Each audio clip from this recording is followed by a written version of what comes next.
السلام علیکم ورحمۃ اللہ وبرکاتہ۔ نحمدہ و نصلی علی رسولہ الکریم، اما بعد فاعوذ باللہ من الشیطان الرجیم، بسم اللہ الرحمن الرحیم۔ عزیز طلباء اکرام، یہ ہم سب کی سعادت ہے کہ اللہ تعالیٰ نے اس گئے گزرے دور میں اپنے پیارے پیغمبر حضرت محمد مصطفیٰ صلی اللہ علیہ وسلم کے مبارک منصب کی خدمت کے لیے ہمیں چنا ہے، اور مقام صحابیت کے بعد اگر کسی مقام کو ہم شرف کہہ سکتے ہیں تو وہ شرف یہ ہے کہ بندہ رسول اللہ صلی اللہ علیہ وسلم کی ختم نبوت کا چوکیدار اور محافظ بن جائے۔ چونکہ سلسلہ اسناد میں یہ سب سے عالی سند ہے، اور یہ سند قیامت کی صبح تک سند متصل ہی کہلوائے گی کہ جو شخص رسول اللہ صلی اللہ علیہ وسلم کی ختم نبوت کی چوکیداری اور حفاظت کرے گا وہ بغیر کسی واسطے کے براہ راست نوکری کر رہا ہے، اور یہ واقعی بہت بڑی سعادت ہے۔ اور ان کورسز کا اجراء اور انعقاد، اس کے جو اغراض و مقاصد اور فوائد ہوتے ہیں، آپ بھی سمجھتے ہیں۔ ہمارے بعض لوگ ان کے ذہن میں یہ شبہ ہوتا ہے کہ جب پورا سال مدرسے میں ہم نے صحیح نہیں پڑھا تو ایک آدھ دن یا 10 دن 20 دن کا کورس ہمیں کیا فائدہ دے گا۔ آپ جانتے ہیں اس کی مثال تو اچھی نہیں، لیکن سمجھانے کے لیے جو مفید ہے کہ وہ لوگ جو نشے پہ لگتے ہیں وہ صرف ایک آدھ سگریٹ پیتے ہیں پہلے نشے کی، پھر پوری زندگی کے لیے ان کی خوراک اور ان کا زندگی کا حصہ بن جاتا ہے۔ یہ شارٹ کورسز چاہے وہ 20 دن کا ہو، 10 دن کا ہو، 25 دن کا ہو، یہ صرف ہمیں ایک رخ دینے کے لیے ہوتے ہیں، ہمیں کام کا نشہ لگانے کے لیے ہوتے ہیں، اور پھر اس کے بعد بقیہ زندگی جو ہوتی ہے وہ انسان کو ایک رخ مل جاتا ہے کام کرنے کا۔ تو ان کو کم تر نہیں سمجھنا چاہیے۔ اللہ تعالیٰ آپ سب کی اس کورس میں شرکت کو قبول فرمائے، اور ہمیں تا حیات رسول اللہ صلی اللہ علیہ وسلم کے نوکروں میں ہمارا شمار فرمائے۔ میرے ذمہ جو تفویض کیے گئے عنوانات ہیں، ان عنوانات میں ایک عنوان تو یہ ہے کہ تاریخ کے اصول، تاریخ پڑھنے کے اصول، یعنی عمومی طور پر ہم جہاں سے مار کھاتے ہیں، تاریخی روایات، تاریخی معاملات یہ ہمیں دھوکہ دے جاتے ہیں، اس لیے ہم مطالعہ تاریخ کے رہنما اصولوں پر پڑھیں گے۔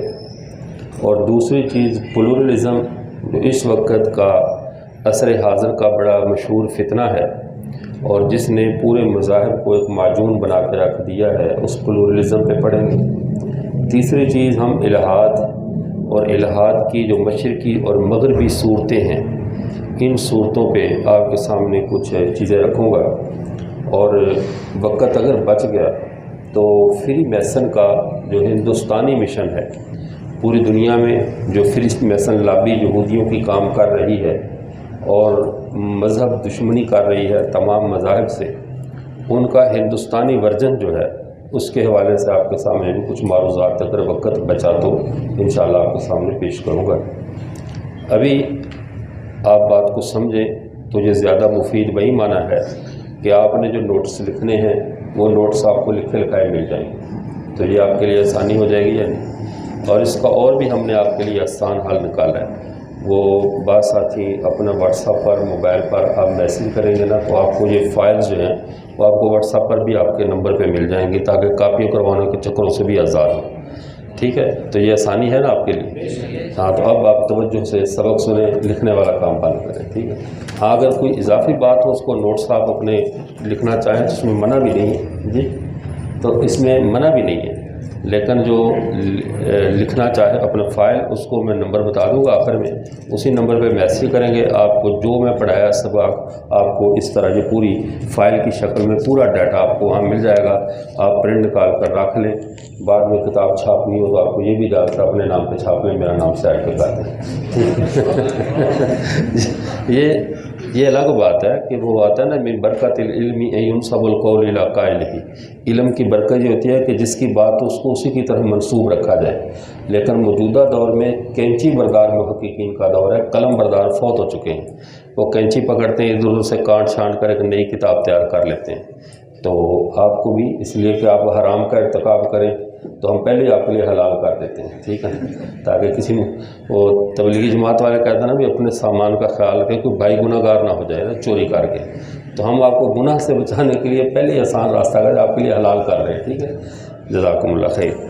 تو پہلے نمبر پہ تاریخ کیا چیز ہے، علم عمرانیات کیا چیز ہے؟ اس کو علم عمرانیات آباد کاری کا علم کہتے ہیں، جس میں انسانوں کے معاشرتی جتھوں کے رہن سہن کے طور طریقے، ان کے نظام حکومت، نظام عدل اور ان کے معاملات، ان کی نجی زندگی، ان کی اجتماعی زندگی، انفرادی زندگی، اس تمام کے حال احوال سے بحث کی جاتی ہے، اسے علم تاریخ کہتے ہیں۔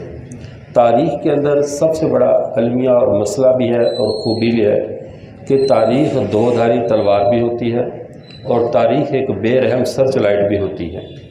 تاریخ مورخ جو ہوتا ہے اگر وہ دیانتدار ہے تو ہر چہرے سے وہ اصلیت اس کی واضح کر دیتا ہے تاریخ کے قلم سے۔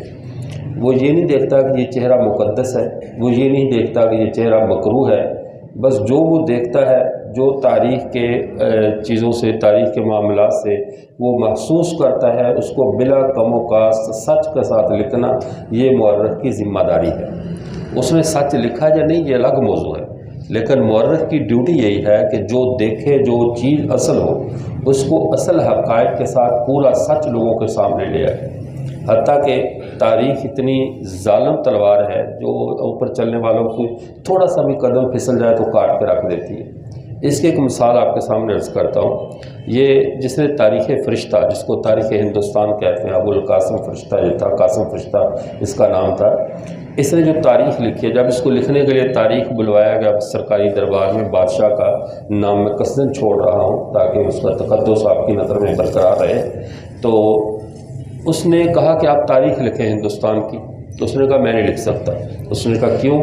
اس نے کہا تاریخ ایک ایسی چیز ہے جب میں لکھوں گا تو آپ سے برداشت نہیں ہونا، اور تاریخ تلخ ہوتی ہے، تاریخ تلخ ہوتی ہے اور آپ سے ہضم نہیں ہوگی، تو اگر آپ نے جب برداشت نہیں کرنا تو میں آپ کے کہنے پہ جھوٹ کیوں جمع کروں، تو میں یہ کام نہیں کر سکتا۔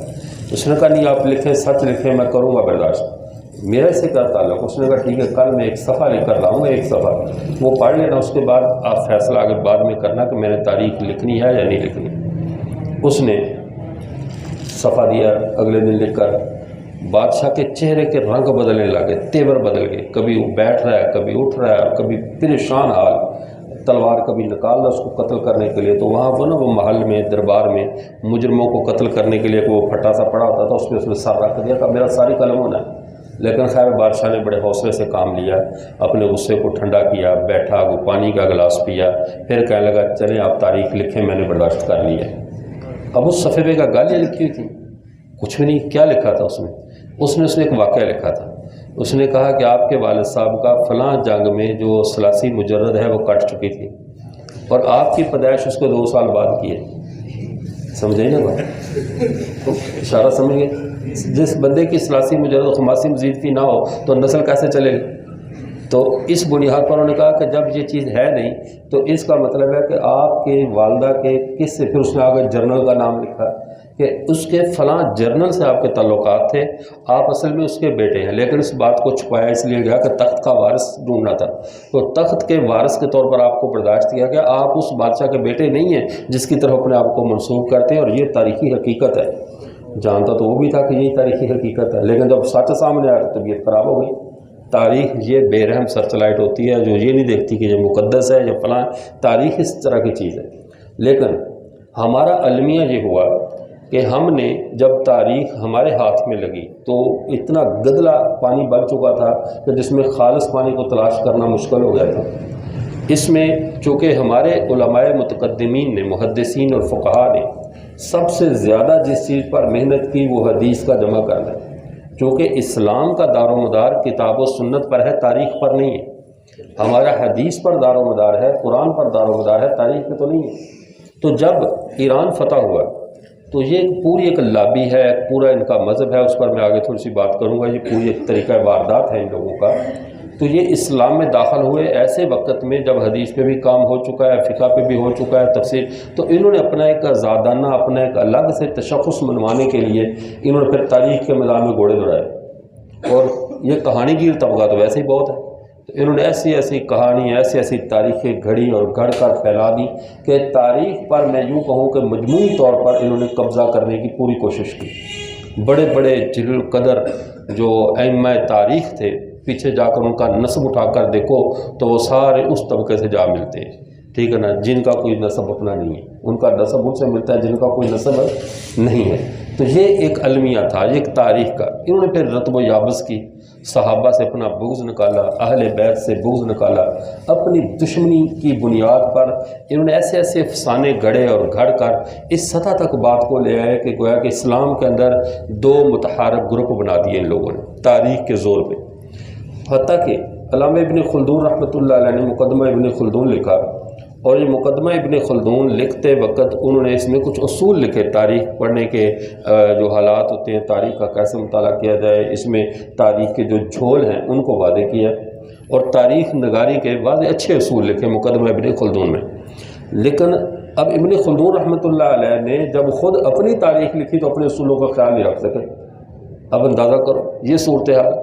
اور یہ جو تاریخ ابن خلی کان والا ہے تو اس نے تو ہر بات پہ کہتا تھا کان ابی قضا، کان ابی قضا سبق پڑھاتے ہوئے، تو ایک طالب علم نے تنگ اگر کہا یا شیخ یا استاد خلی کان، یہ کان کا لفظ ذرا چھوڑ دو، ابا ایسی، دادا ایسی، فلانا ایسی، اس کو چھوڑو، ذرا اگلی بات بھی بتاؤ، وہ ہمیں بھی کچھ پڑھ، ہمارے پلے بھی پڑے۔ ہر وقت اپنے ابا و اجداد کے فضائل اتارے، تو انہوں نے کہا خلی کان، کان کو چھوڑو، یہ کان ابی قضا، کان ابو الابی قضا، اس کو کان کو چھوڑ دو۔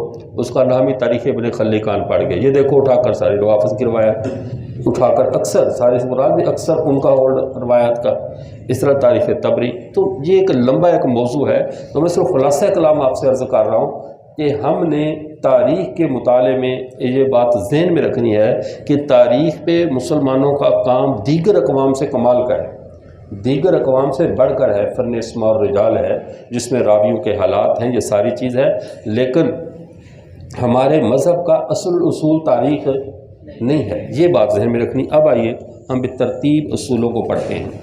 پہلا اصول تاریخ کے مطالعے کا، یہ میں صرف تاریخ بنانے لکھنے کے اصول نہیں بتا رہا ہوں، لکھنی پڑ جائے کبھی اگر آپ کو تو آپ بے شک لکھیں، بہت اچھا ہے۔ اور عصر حاضر میں سب سے عمدہ جو تاریخ جس میں ناسبیت کی خاص طور پہ اور ان لوگوں کی جو صحابہ اور اہل بیت اور اس تنازع کو لے کر بہت آگے نکل جاتے ہیں، مولانا اسماعیل ریحان کی جو تاریخ امت مسلمہ ہے، اور اس میں اس ترتیب پہ اور کمال لکھا ہے اس دور کی، یعنی کہ عام فہم بھی اور اس حوالے سے۔ آگے دیکھیے یہاں پہ جو مطالعہ کیسے کرنا ہے، اس مطالعے کے لیے یہ اپنی میرے یعنی تاریخ کے مطالعے سے جو اپنے میں نے خود اخذ کیا، کیونکہ میں نے تاریخ سے زخم بھی کھائے مطالعہ کرتے ہوئے، تاریخ کے بے رحم ہاتھوں نے مجھے چھلنی بھی کیا، یعنی اس طرح وہ وجہ کہ تاریخ ہے۔ جیسے مثال کے طور پر وہ ایک دفعہ میں نے وہ ایک کتاب پڑھ لی مودودی صاحب کی خلافت و ملوکیت پڑھی، جب حوالے دیکھے تو حوالے تو ٹھیک تھے، عبارات تو تبری بھی موجود تھی، فلاں جگہ موجود تھیں، تو ذہن میں ایک وساوس سے ایسے پیدا ہوئے کہ وہ جو ایک عقیدت کا تصور صحابہ سے ہوتا ہے وہ تھوڑا سا گراف نیچے آنے لگے۔ وہ وجہ کیا تھی کہ تاریخی واقعات لکھے ہوئے تھے، اور بالخصوص حضرت عثمان رضی اللہ تعالیٰ کے بارے میں جو تھی، لیکن کسی بڑے سے تعلق ہو نا، بندہ اپنے آپ کو عقل کل نہ سمجھے تو بڑا خیر کا باعث ہوتا ہے، شر سے بندہ بچ جاتا ہے۔ میں حضرت استاد مفتی محمد حسن صاحب حافظہ اللہ ان کے پاس چلا گیا، جا کر میرے ذہن میں تھا کہ ان کے سامنے بات رکھوں کہ میں نے یہ کتاب پڑھ لی ہے، اور اس سے جو جراثیم کیڑے ہیں، اس کے وہ دماغ میں جو کانٹے ہو گئے ہیں، یہ پریشان کر رہے ہیں، پریشانی بہت زیادہ ہے کہ صحابہ سے، اہل بیت سے جو ہماری محبت ہے، یہ تو کوئی ڈھکی چھپی بات نہیں ہے، اور ہمارے تو ایمان کا حصہ ہے کہ ان دو طبقات میں جو فرق کرے اور ان میں سے کسی کو ڈی گریڈ کرے وہ اہل سنت والجماعت میں سے ہو ہی نہیں سکتا ہے کسی بھی طبقے سے، یعنی چاہے صحابہ ہے یا اہل بیت ہے، ہم تو ان میں سے بہت یعنی ہمارے ایمان کا حصہ ہے دونوں طبقات، اور کسی کے بارے میں بھی سوء ظن رکھنا، بدگمانی رکھنا، یہ بندے کو ایمان سے محروم کر دیتا ہے۔ جب یہ سوچ تھی تو پھر ساتھ یہ باتیں کہاں سے آ گئیں؟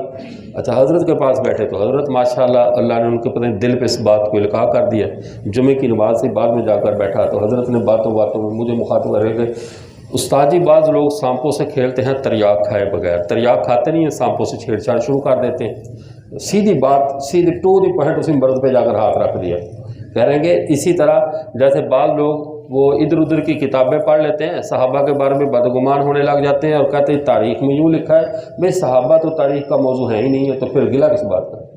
صحابہ کو جب بھی دیکھنا ہے قرآن سے دیکھو، حدیث سے دیکھو، جو وہ کہہ رہے ہیں وہ مان لو، اس کے آگے ہم سوچنے کو بھی تیار نہیں ہیں۔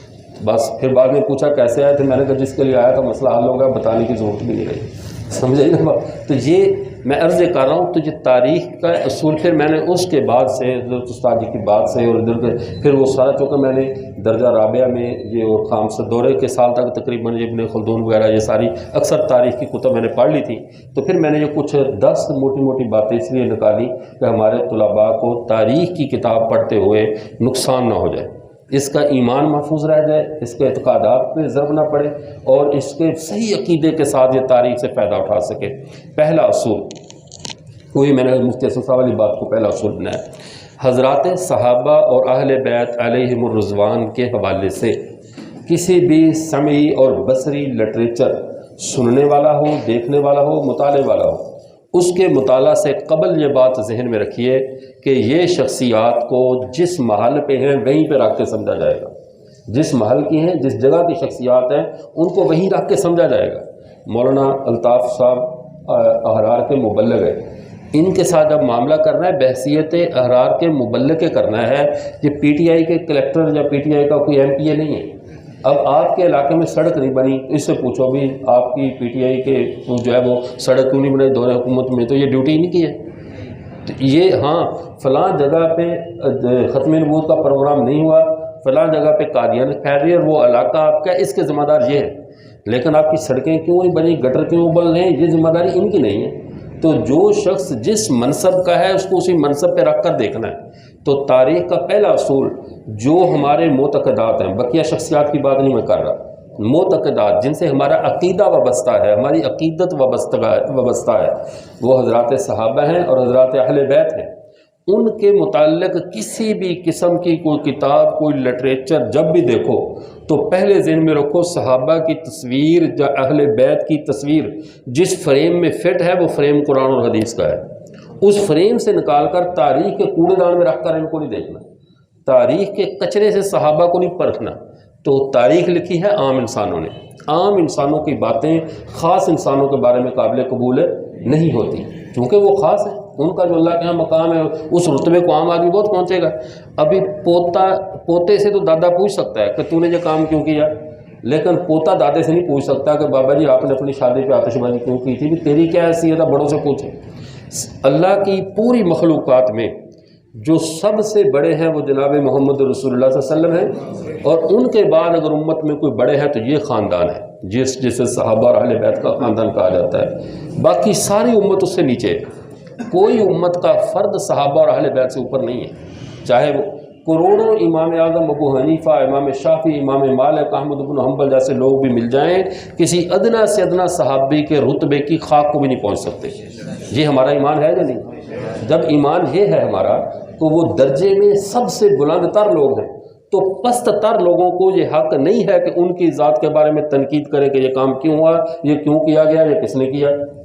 اب چونکہ وہ قرآن کا موضوع ہے، وہ حدیث کا موضوع ہے، تو پہلے نمبر پہ یہ اصول ذہن میں رکھو، تاریخ صحابہ کے لیے معیار نہیں، تاریخ پیغمبر کے خاندان کے لیے معیار نہیں ہے۔ ان کے لیے معیار کیا ہے؟ رب کا قرآن، پیغمبر کا فرمان، بس وہ اس درجے کے لوگ ہیں۔ اور جب رب کے قرآن نے کہہ دیا میں ان سے راضی ہوں، یہ مجھ سے راضی ہیں، تو بعد والوں کی ناراضگی وہ وقت ہے، جن کو منڈا کڑی راضی تھے کی کرے قاضی تھے۔ جب قاضی لڑکے لڑکی والے راضی ہو جائیں تو قاضی اور قضات کا کوئی بس نہیں چلتا، تو محلے کے بھنگی کا کوئی بس چلے گا؟ وہ کہے جی اس لڑکی کی شادی پہ میں خوش نہیں ہوں، میں اس علاقے کا بھنگی ہوں، یہ کوئی دلیل ہے؟ اب بعد میں اٹھنے والا اٹھ کر کہے میں صحابہ سے راضی نہیں ہوں، صحابہ نے یہ کیا وہ کیا وہ کیا، بھی تیری رضا ناراضگی، ہاں اگر تو نے صحابہ کا کیس تیری عدالت میں آنا پھر تیری ناراضگی بنتی ہے۔ جس کی عدالت میں کیس ہے وہ رب احکم الحاکمین ہے۔ دنیا کا حشر ابھی بپا ہوگا، صحابہ کا ہو چکا ہے، دنیا کے لیے بھی قیامت آئے گی، حساب کتاب کا فیصلہ ہوگا، صحابہ کا ہو چکا ہے، ان کا تو رزلٹ آ چکا ہے نا، ایک بندہ پاس ہو چکا ہے، سارے امتحانات معاملات کلیئر ہیں، اپنے فکر کرو ہمارا رزلٹ ابھی آنے والا ہے، ہم نے کامیاب ہیں ناکام کہاں ہیں، اللہ ہمیں ناکام لوگوں سے محفوظ فرمائے، تو ہم کہاں پر ہیں، ہمارا رزلٹ ابھی باقی ہے۔ ایک ایسی جماعت پہ ہم تنقید کریں، ایسی جماعت پہ کریں کہ جن کا فیصلہ سنا دیا گیا ہے۔ صحابہ روز محشر حساب کتاب کے لیے پیش نہیں ہوں گے، یہ ذہن میں رکھیے گا، کیونکہ جنت اس کو ملے گی جس کو اللہ کی رضا ملتی ہے، اور رضا جس کو مل جائے اس کو دوبارہ کوئی حساب کتاب، اور ان کے لیے رضا کا تو اعلان یہی ہو چکا ہے، تو اس کا حساب کہاں ہوگا؟ بات سمجھ میں آئی؟ اس لیے ان کا معاملہ کلیئر ہے، وہ پاس ہو چکے ہیں۔ اب فیل شدگان یا امتحان میں بیٹھے ہوئے لوگ پہلے والے پاس شدہ لوگوں پہ تنقید نہیں کر سکتے۔ مورخین یہ امتحان میں بیٹھے ہوئے ہیں، اور صحابہ یہ پاس شدہ طبقہ ہے، تو پاس شدہ طبقے پہ کامیاب فائزون راشدون مفلحون، اس طبقے پہ وہ خاسرون اور جو پتہ نہیں کیا نالائقون، ان لوگوں کو حق نہیں ہے تنقید کریں، یہ طبقہ نیچے چلا گیا۔ پہلا اصول سمجھ میں آ گیا۔ دوسرا اصول، زہر اور کشتہ زہر میں فرق کریں۔ زہر اور کشتہ زہر میں ایک زہر ہوتی ہے اور ایک ہوتا ہے کشتہ زہر۔ زہر جلاتی بندے کو ختم کرتی ہے، نقصان پہنچاتی ہے، لیکن جو کشتہ زہر ہوتا ہے یہ مفید ہوتا ہے۔ کشتہ زہر شنگرف ہے، ایک مثال ایک زہر کی قسم ہے، اس کو جب حکماء اطباء خوب رگڑ کر اس کا ایک معجون تیار کر لیتے ہیں، کوئی پتہ نہیں وہ کشتہ تیار کر لیتے ہیں، تو وہی قوت کے لیے طاقت کے لیے جسمانی 20 بیماریوں کے لیے مفید بن جاتا ہے۔ اب وہ پہلے زہر تھا، اب اسے کشتہ زہر کا مطلب یہ ہے کہ اب اس میں زہر نہیں رہی بلکہ اب یہ مفید بن گیا ہے۔ تو گناہ اور کشتہ گناہ میں بھی فرق کریں۔ ہمارے نامہ اعمال میں کوئی غلطی نظر آئے تو وہ زہر ہے، صحابی کے نامہ اعمال میں نظر آئے تو وہ زہر نہیں ہے، کشتہ زہر ہے۔ وہ کیا ہے؟ کشتہ زہر ہے۔ غلطی ہوئی، انہوں نے کوئی کسی صحابی سے زنا ہوا، کسی سے چوری ہوئی، کسی سے جو ہے وہ معاذ اللہ کوئی ایسا معاملہ جس کو کہتے ہیں کہ راز فاش ہوا، جیسے حضرت حاتم بن ابی بلتہ رضی اللہ تعالیٰ سے ایک راز فاش ہو گیا، یا حضرت علی اور معاویہ رضی اللہ تعالیٰ ان کی آپس میں جو ہے وہ تصادم ہوا، ایک لڑائی ہوئی۔ یہ ساری باتیں تاریخ میں سب کچھ موجود، ہمیں احادیث میں روایات میں یہ باتیں ملیں گی، لیکن یہ بات ذہن میں رکھیں یہ زہر نہیں ہے، یہ زہر ہے، یہ کیا ہے؟ اور کشتہ زہر مفید ہوتا ہے، زہر مفید ہے اس لیے کہ جب اللہ نے ان کو اتنا رگڑا اس جماعت کو، کیونکہ یہ اسلام کی پہلی ٹیسٹ کیس ہے، اسلام کی پہلی جماعت ہے، لیبارٹری میں آنے والا وہ پہلا طبقہ ہے جس پر اسلام کے تجربات ہو رہے ہیں۔ تو تجربات کی بھٹی سے اسلام کی پہلی جماعت جو سابقہ امتوں کے لیے، سابقہ نسل انسانی کے لیے بطور آئیڈیل بننے والی تھی، تو ان پہ رگڑے لگڑے تھے یا نہیں لگڑے تھے؟ اللہ نے رگڑے دے دے کر بعد میں اللہ نے فیصلہ سنا دیا، میں نے ان کے گناہوں کو بھی نیکیوں سے بدل دیا ہے، میں نے ان کو گناہوں سے کس سے بدل دیا ہے؟ اب ماعز اسلمی رضی اللہ تعالیٰ نے زنا کیا، وہ زنا معاذ اللہ کسی امتی کسی انسان کے نامہ اعمال میں نظر آئے گا تو یہ بات باعث شرمندگی ہے، باعث افسوس ہے، لیکن جب صحابی کے نامہ اعمال میں نظر آتا ہے تو ساتھ رسول اللہ کی بات بھی نظر آ رہی ہے کہ ماعز نے ایسی توبہ کی ہے کہ اسے بستی میں تقسیم کر دیا جائے تو اللہ پوری بستی کو معاف فرما دے۔ اس سے کیا سمجھ میں آیا کہ صحابی کے نامہ اعمال میں نظر آنے والا گناہ گناہ نہیں ہوتا، شکل گناہ بھی ہوتی ہے، صورت بظاہر گناہ کی ہے، لیکن وہ کشتہ گناہ ہے۔ وہ کیا چیز ہے؟ اور کشتے پہ اعتراض نہیں ہوتا، زہر پہ اعتراض ہوتا ہے۔ کشتہ کھا لیا، یہ تو کہتے بڑی طاقت آ گئی، تو کوئی زہر کھا لیا تو پھر تو نقصان ہے۔ صحابہ کے اعمال میں کوئی آپ کے سامنے تاریخ کا لٹریچر لے کر آ جائے، یہ دیکھو انہوں نے یہ غلطی کی، یہ غلطی، آپ بڑے سکون سے دیکھ کر کہو یہ تیری نظر آدھا دیکھ رہی ہے، اس کو پورا دیکھ، اللہ نے اس کو نیکی میں بدل دیا۔ گناہ صحابہ نے اگر معاذ اللہ کوئی ایسی غلطی کی ہے تو وہ میرے مجرم ہیں یا اللہ کے؟ غلطی انہوں نے ہمارے ساتھ کی، اللہ کی، اللہ ان کو مجرم نہیں ٹھہرا رہا، اللہ کہہ رہے ہیں یہ میرے محبوب ہیں، میں ان سے راضی ہوں، میں نے ان کو گناہوں کو بھی نیکیوں سے بدل دیا ہے۔ کیا قیامت کے دن ہم مسلمان عام لوگوں کے ساتھ جس سے اللہ راضی ہوں گے ایسا معاملہ نہیں ہوگا؟ 20 لوگ بلکہ کروڑوں لوگ ایسے ہوں گے، اللہ ان کے گناہوں کو معاف فرما دیں گے، اور بعض کو اللہ تعالیٰ کہیں گے تو جب گناہوں کو بھی نیکیوں سے بدل دیا۔ جب قیامت کے اندر جا کر یہ معاملہ عام نسل انسانی سے بھی ہونے والا ہے تو صحابہ سے تو اللہ نے دنیا میں کر دیا ہے، تو جب دنیا میں ہو گیا تو اس لیے اب صحابی کا اگر کوئی آپ کے سامنے گناہ پیش کرے، صحابی کی کوئی غلطی پیش کرے جو صراحتاً شریعت کے خلاف ہو، تو آپ آگے سے یہ پیش کر دیا کرو کہ اللہ نے ان کے گناہوں کو نیکیوں سے بدل دیا، اب اعتراض کرو۔ اب کوئی اعتراض رہ گیا؟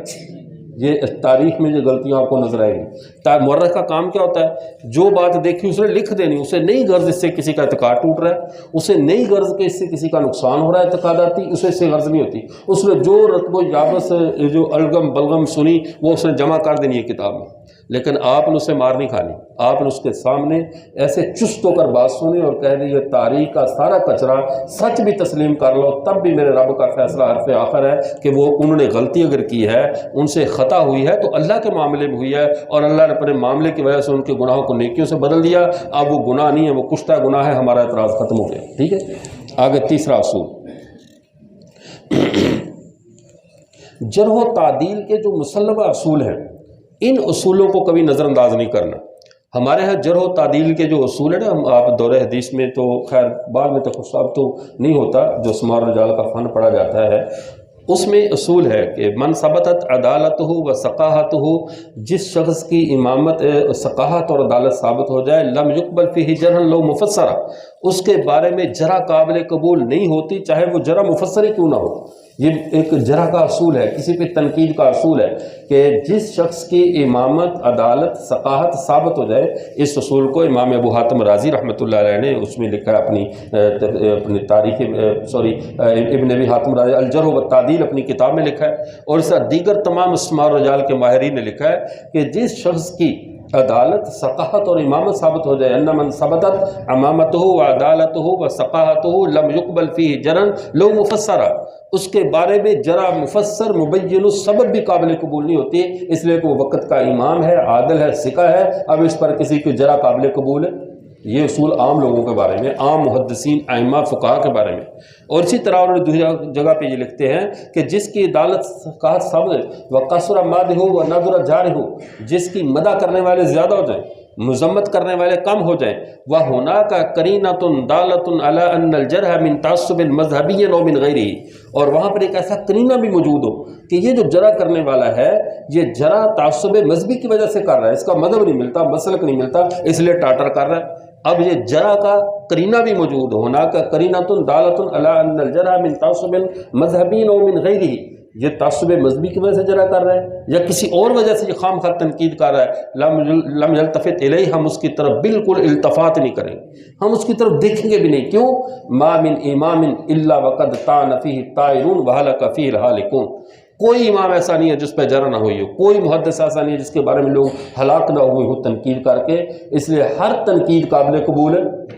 تو جب یہ عام لوگوں کے بارے میں ضابطہ ہے تو جو امت کے مقتدا ہیں، جن کو حضرت عمر رضی اللہ عنہ ائمۃ نقتدی ائمۃ یقتدی بکم الناس، اے صحابہ تم ائمہ ہو، امت کے امام ہو، لوگوں نے تمہاری پیروی کرنی، تو جب ایسے طبقے کے لوگ ہیں، ایسے منصب کے لوگ ہیں، ان لوگوں کے بارے میں کوئی بھی جرح قابل قبول ہے، جرح مفسر ہو، مبین السبب ہو، جرح میں تفسیر بیان کی جائے۔ بازار میں کھڑا تھا، یہ کچھ جرح ہے، محدثین کے ہاں آپ کو ملے گا کتابوں میں، وہ اوپر دیکھ رہا تھا، کیوں؟ شاید کبوتر بازی کر رہا ہو، اوپر اس کا کبوتر اڑ رہا ہے، اس کو چھینک آئی اس لیے وہ تو اوپر دیکھ سکتا ہے، یہ کون سی جرح ہے؟ تو یہ محدثین میں چھوٹی چھوٹی باتوں پہ ایسی جروحات ہوتی نہیں ہیں، تو اس بنیاد پہ لکھا ہے کہ جرح کا پہلے سبب بیان کرو، تفسیر بیان کرو، جرح کس بنیاد پر ہے، پھر اس کا سبب بیان کرو کہ اس جرح کے جو آپ کر رہے ہیں، اس جرح کے پیچھے کون سا راز ہے، کس بنیاد پہ جرح کی جا رہی ہے۔ یہ دونوں باتیں بھی ہوں، مفسر بھی ہو، مبین السبب بھی ہو، لیکن جس شخص کے بارے میں کی جا رہی ہو وہ وقت کا امام ہو، اس کی امامت پہ لوگوں کو اتفاق ہو، تو یہ جرح اٹھا کر ٹوکری میں ڈال دی جائے گی۔ تو صحابہ کی امامت پہ امت کا اتفاق ہے یا نہیں؟ اہل بیت کی امامت پہ امت کا اتفاق کوئی ہے اختلاف اس میں؟ اب جب صحابہ اور اہل بیت علیہم الرضوان کی امامت پہ، ثقاہت پہ، عدالت پہ کوئی اعتراض نہیں ہے، سب کو تسلیم ہے، اب اس کے بارے میں جو تاریخ کا کوڑا کچرا ہے ہم اس کی اہمیت نہیں دیں گے، ہم ان لوگوں کو سروں پہ بٹھائیں گے اور جو روایت ان کی عظمت کے خلاف آئے گی اٹھا کر ٹوکری میں ڈال دیں گے۔ بات سمجھ آئی؟ کیوں کہ جرح کا اصول کیا ہے؟ ان من ثبتت امامتہ وعدالتہ وثقاہتہ لم یقبل فیہ جرح لو مفسرہ، جرح مفسر بھی قابل قبول نہیں ہوتی، غیر مفسر کو ہم گھاس کیسے ڈال دیں؟ تیسرا اصول۔ اب آئیے چوتھے اصول کی طرف۔ جب آپ تاریخ پڑھیں گے، تاریخ پڑھتے پڑھتے یہ چوتھے اصول کی اس بات کو ذرا توجہ سے سمجھ لیں کہ یوٹرن جہاں بھی ہو بہت برا ہوتا ہے، یوٹرن جہاں بھی ہو بہت برا ہوتا ہے، اور یہ یوٹرن یہ تبدیلی والی سرکار، یہ سارا کچھ جو بھی معاملات ہوتے ہیں جہاں موقف کو تبدیل کر دینے والے، یہ نئی مرض نہیں ہے، یہ قوم موسیٰ کی یہی علامت تھی، یہ شروع سے چلی آ رہی، جنہیں قوم یہود کہا جاتا ہے۔ اور جو مفتی قاری محمد طیب صاحب رحمۃ اللہ علیہ، ان کی ایک کتاب ہے یہودیت، نصرانیت اور اسلام، اس میں انہوں نے سارے مذہب کا ایک فطری مزاج لکھا ہے، فطری مزاج۔ اگر وہ کتاب آپ کو سمجھ میں آ جائے نا تو آپ کو سارے عصر حاضر کے مسائل سمجھ میں آ سکتے ہیں۔ تھوڑی سی مشکل ہے اس کی اردو، تو انہوں نے لکھا کہ کس قوم کا کیا مزاج تھا، یعنی یہودیت کا کیا مزاج تھا، عیسائیت کا کیا مزاج تھا، اسلام کا کیا مزاج ہے۔ تو یہود کے اندر چونکہ سزائیں یہی آئی تھی، تبدیلی کی سزائیں یہود پہ مسلط ہوئی تھی، یعنی پانی کو خون سے بدل دیا، موسیٰ مینڈکوں سے بدل دیا، فلاں سے ہو گیا، ہر چیز، اور ان کے لیے انہوں نے بھی اللہ کے احکام کو بدل دیا، کہا مچھلی اس دن نہیں پکڑو، تبدیل کر کے ہفتے والے دن پہ لے گئے۔ تو وہ تبدیلی یہودیوں سے چلی آ رہی ہے شروع سے نا، یہ ترتیب ہے ان کی۔ تو فرمایا اس امت کا امتیازی وصف تبدیلی ہے، تو اللہ نے بھی ان کے ساتھ تبدیلی والا معاملہ رکھا، اللہ نے ان کو بندروں اور خنزیروں میں تبدیل کر دیا، کیونکہ تبدیلی بجوا تبدیلی چلتی رہتی ہے۔ تو عیسائی جو تھے، عیسیٰ علیہ السلام کا معجزہ تھا بیماروں کو شفا دینا، مردوں کو زندہ کرنا، نابیناؤں کو بینائی دینا۔ تو طب عیسائیت میں آج بھی عام ہے، طب کی وجہ سے وہ عام ہے۔ تو اللہ ان پہ عذاب بھی طبی مسلط کرتے ہیں، کبھی ایڈز، کبھی کینسر، کبھی جہاں ان کی طب فیل ہوتی ہے، تو طب میں ترقی کی، طب کا عذاب۔ تو اس امت کی خصوصیت علم ہے، رسول اللہ صلی اللہ علیہ وسلم کو اللہ نے علم سے نوازا، اس امت کا کمال علم سے رکھا، یہودیت کا تبدیلی سے، عیسائیت کا طب سے، اس امت کا کمال رکھا علم سے۔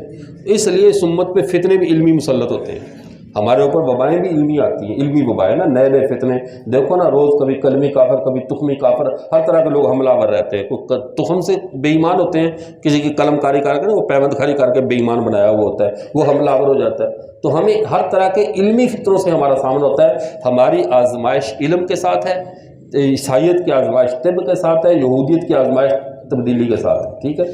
تو بہرحال میں جو عرض کر رہا ہوں، مصنف ایک لفظ یوٹرن استعمال کرتا ہے، مورخ جو ہوتا ہے، جہاں پہ مصنف مورخ کا لفظ یوٹرن آ جائے نا، یوٹرن وہ نہیں لکھے گا، میں آگے لفظ بتاتا ہوں، وہاں پر آپ فوراً کان کھڑے کر لیں، چکنے ہو جائیں آگے، جیسے وہ ہوتا ہے نا روڈ پہ جاتے جاتے پہلے ایک اشارہ آ جاتا ہے کہ آگے موڑ آ رہا ہے، مڑ جائیں یہاں سے، گاڑی کی سپیڈ سلو کریں، آگے جمپ آ رہا ہے، آگے کوئی کھائی آ رہی ہے۔ تو محکمہ یعنی وہ ریلوے یا روڈ جو والے سڑکوں والا محکمہ ہوتا ہے، یہ باقاعدہ اس معاملے میں اشارہ دیتے ہیں کہ آگے کھڈا آ رہا ہے۔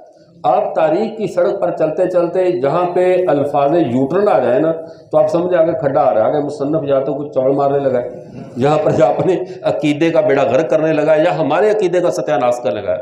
وہ الفاظ یوٹرن کیا ہوتے ہیں؟ گویا کہ، چونکہ، چنانچہ، اگر، مگر، لیکن، ویکن، فلاں، جہاں پہ لفظ استدراک آئے، لفظ یوٹرن آئے، گویا کہ آ جائے، چونکہ، لیکن، وجہ یہ تھی، گویا کہ سبب یہ تھا، جہاں پہ مصنف ان الفاظ کو چلتے چلتے استعمال کرے، آپ فوراً ایکسیلیٹر پہ پاؤں رکھ لیں، بریک پہ، تھوڑا سا ابھی گڑبڑ ہونے لگی ہے، ابھی یہ بات کو بدلنے لگا ہے۔ اور جب بندہ پہلے چکنا ہونا کہ اب یہاں بات تبدیل ہونی ہے تو بندہ زخم نہیں کھاتا، بندہ حادثے سے بچ جاتا ہے۔ تو اندھا دھند بھاگتا جائے تو پتہ ہی نہیں چلے گا کب دماغ میں وہ مصنف ایک سطر کے ساتھ زہر ڈال کر آگے نکل جائے گا اور آپ کو پتہ بھی نہیں چلے گا۔ ایک سطر سے زہر ڈالے گا، زہر کا انجیکشن زیادہ بڑا نہیں ہوتا، وہ 1 کیوسک ہوتا ہے صرف، پیچھے صحت کے نیرو بیان کے ٹیکے بڑے بڑے ہوتے ہیں، اور زہر کا اتنا سا ہوتا ہے، یعنی سلو پوائزن، ٹچ پوائزن لگاؤ اور آپ کا بیڑا غرق۔ تو زہر سے بچنے کا طریقہ کیا ہے؟ لیکن وہ مصنف تھوڑا سا نا زہر کو دینے کے لیے، جیسے سرنج بھری جاتی ہے نا، وہ تھوڑا سا الفاظ یوٹرن بول دیتا ہے، کہتا ہے یہ جو معاملہ ہوا اتنا اچھا تھا، لیکن گویا کہ، چونکہ، اس کا سبب یہ تھا، وجہ یہ تھی، اب فوراً سمجھو ٹیکہ پر رہے، اب یہ ٹیکہ بھر رہا ہے، اب یہ زہر مجھے لگائے گا، ٹھیک ہے نا، اب فوراً اگلی بات سے استغفار کر لو، آگے جو گڑبڑ کریں۔ اس کی ایک مثال دیتا ہوں، تاریخ ملت کے لکھنے والا انتظام اللہ شہابی، جس کے نام کے ساتھ مفتی لکھا ہوتا ہے، مفتی انتظام اللہ شہابی، بڑی اچھی تاریخ لکھی بظاہر۔ مجھے جب اس کی تاریخ پڑھی میں ٹینشن میں آ گئی، اس کی تو مفتیوں والی بات ہی کوئی نہیں ہے، یہ تو کوئی پتہ نہیں کس طرح کا لوگ ہے، کچی پکی باتیں اوٹ پٹانگ لکھتا رہا۔ پھر میں نے ڈھونڈتا رہا کہ یہ مفتی کہاں کا ہے، فاضل کہاں کا ہے، چونکہ نیچے ایک میرٹھی صاحب ہیں، وہ دیوبند کے ہیں، تو میں نے سمجھا کہ یہ بھی شاید وہی ہیں۔ 2 حصے ہیں تاریخ ملت کے، 2 بندوں نے لکھی، تو میں نے سمجھا کہ یہ بھی ماشاءاللہ کوئی وہیں کا مفتی ہوگا۔ چلتے چلتے پنڈت مالک رام ہندوستانی، ایک انڈیا کا عالم ہے، ہندو ہے، اس کی کتاب میرے ہاتھ میں لگی، مجموعہ کے نام پہ مجموعہ مالک رام، اس میں اس نے لکھا کہ کشمیر کے اندر ایک قوم پائی جاتی ہے یہ وہ لوگ تھے جو فتاوی عالمگیری کی ترتیب میں مرتب کرنے میں یہ لوگ شریک تھے۔ تو ان کے خاندانوں کو مفتیوں کا خاندان کہا جاتا تھا، تو یہ سارے مفتی مشہور ہوئے ان کے جیسے ممتاز مفتی جس نے اولخ نگری کتاب لکھی ہے ادب میں، آپ نے شاید نام سنا جانا تو کبھی اردو بازار سے گزرتے ہوئے نظر میں پڑے تو یاد آ جائے کہ ممتاز مفتی، اس کی کتاب ایک محبوبہ بھی ہے، ایک لبیک بھی ہے، ایک اولخ نگری بھی ہے۔ لبیک کتاب اس کے سفر حرم کی ہے، موقع ملے تو اسے ضرور پڑھ لیں، بڑی کمال کی چیز ہے۔ اچھا، ایک قادیانیوں کا ہے مفتی صادق، لوگ سمجھتے ہیں یہ مفتی ہے، یہ اسکول ٹیچر تھا، اس کی قوم مفتی تھی، یہ مفتی نہیں تھا، اس کی قوم مفتی تھی، لوگ سمجھتے ہیں حضرت مفتی جناب محمد صادق صاحب، یہ صادق نہیں، یہ کاذب ہے، اور یہ مفتی قوم کا ہے، اصل مفتی نہیں ہے۔ بات سمجھ میں آ گئی؟ اسی طرح یہ انتظام اللہ شہابی بھی وہ مفتی تھا، یعنی قوم کا مفتی تھا، اصل مفتی، اور حوالہ بنانے میں ایسا ماہر تھا، کہتا یہ کتاب میں نے میرٹھ کے کتب خانے میں فلاں جگہ پر دیکھی، کتاب کا یہ نام، کتب خانہ بھی فرضی ہوتا ہے، کتاب بھی فرضی ہوتی ہے، بات اس کی اپنی ہوتی ہے۔ اب ڈھونڈتے رہو، نہ نومن تیل ہوگا، نہ رادہ ناچے گی، نہ مکتبہ ملے، نہ کتاب ملے، نہ حوالہ ملے، فرضی بات بنا کر جو چلا دیتا تھا، اس میں یہ بڑی خامی تھی۔ کہنے لگا جب حضرت خالد بن ولید رضی اللہ تعالیٰ عنہ بڑے یعنی کہ نا وہ جری تھے، بہادر تھے، اور اکرمہ بن ابی جہل، جو اکرمہ رضی اللہ تعالیٰ بڑے بہادر تھے، جری تھے، حضرت ابوبکر صدیق رضی اللہ تعالیٰ کو بھیجا مسلمہ کذاب سے ٹکرانے کے لیے، یہ وہ آگے بڑے خاندانی وسا تعریف کرتا آ رہا ہے۔ حضرت اکرمہ صحابی رسول ہے، تعریف ہوگی تو ہم تو خوش ہوں گے۔ آگے کہتا ہے لیکن فتح کا صحرا اکیلے اپنے سر پر باندھنے کے شوق میں ابو بکر کے روکنے کے باوجود اس نے دشمن پہ حملہ کر دیا، اور پھر بھرپور منہ کی کھائی اور شکست ہوئی۔ اب الفاظ پہ غور کیا، اب اس صحابی کے اوپر کون سا الزام آ گیا؟ فتح کی لالچ کا اور شہرت کا، اور لفظ لیکن کے زہر کے ساتھ وہ لگا دیا۔ اگر جہاں پہ وہ جملہ یہ لکھ دیتا تو تاریخ بھی محفوظ رہتی، اعتقادات پہ بھی چوٹ نہ پڑتی، زہر بھی نہ بنتی۔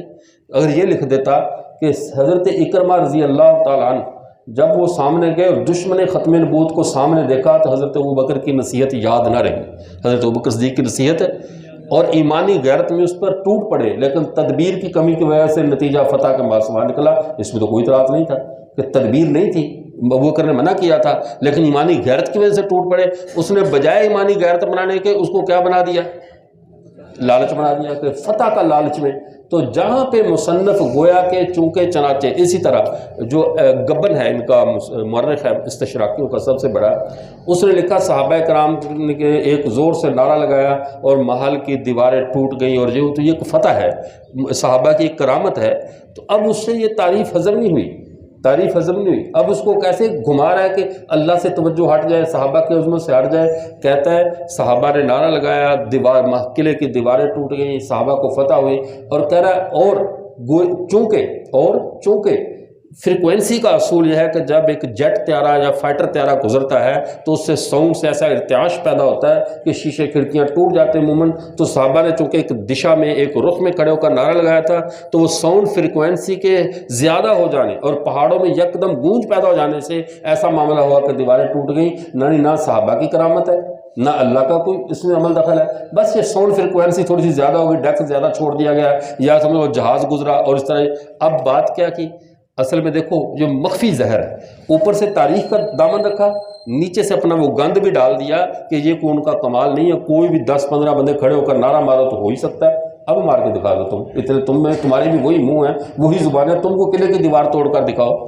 لیکن بات یہ ہے کہ امت کو بلندی کو تسلیم نہیں کرنا، اس امت کی عظمت کو تسلیم نہیں کرنا، اور جب عظمت کو تسلیم نہیں کرنا پھر وہی کہانیاں گڑھیں گے، پھر الفاظ استدراک کے ساتھ فلاں کے ساتھ وہ بات کو گھمائیں گے۔ تو آپ نے جہاں پر بھی لفظ استدراک آئے، لیکن گویا کہ چونکہ چنانچہ یعنی کہ سبب یہ تھا، وجہ یہ تھی، ان سارے الفاظ پر آپ جا کر تھوڑی سی بریک لیں اور لے کر پھر آگے بڑھیں، اور توجہ کریں کہ اگلا لفظ زہر ہے، میں نے ٹیکا نہیں لگوانا، میں نے زہر کا انجیکشن نہیں لگوانا، میں نے انسان بن کر چلنا ہے، تو آپ تاریخ کے زہر سے بچ سکتے ہیں۔ اصول سمجھ میں آ گیا؟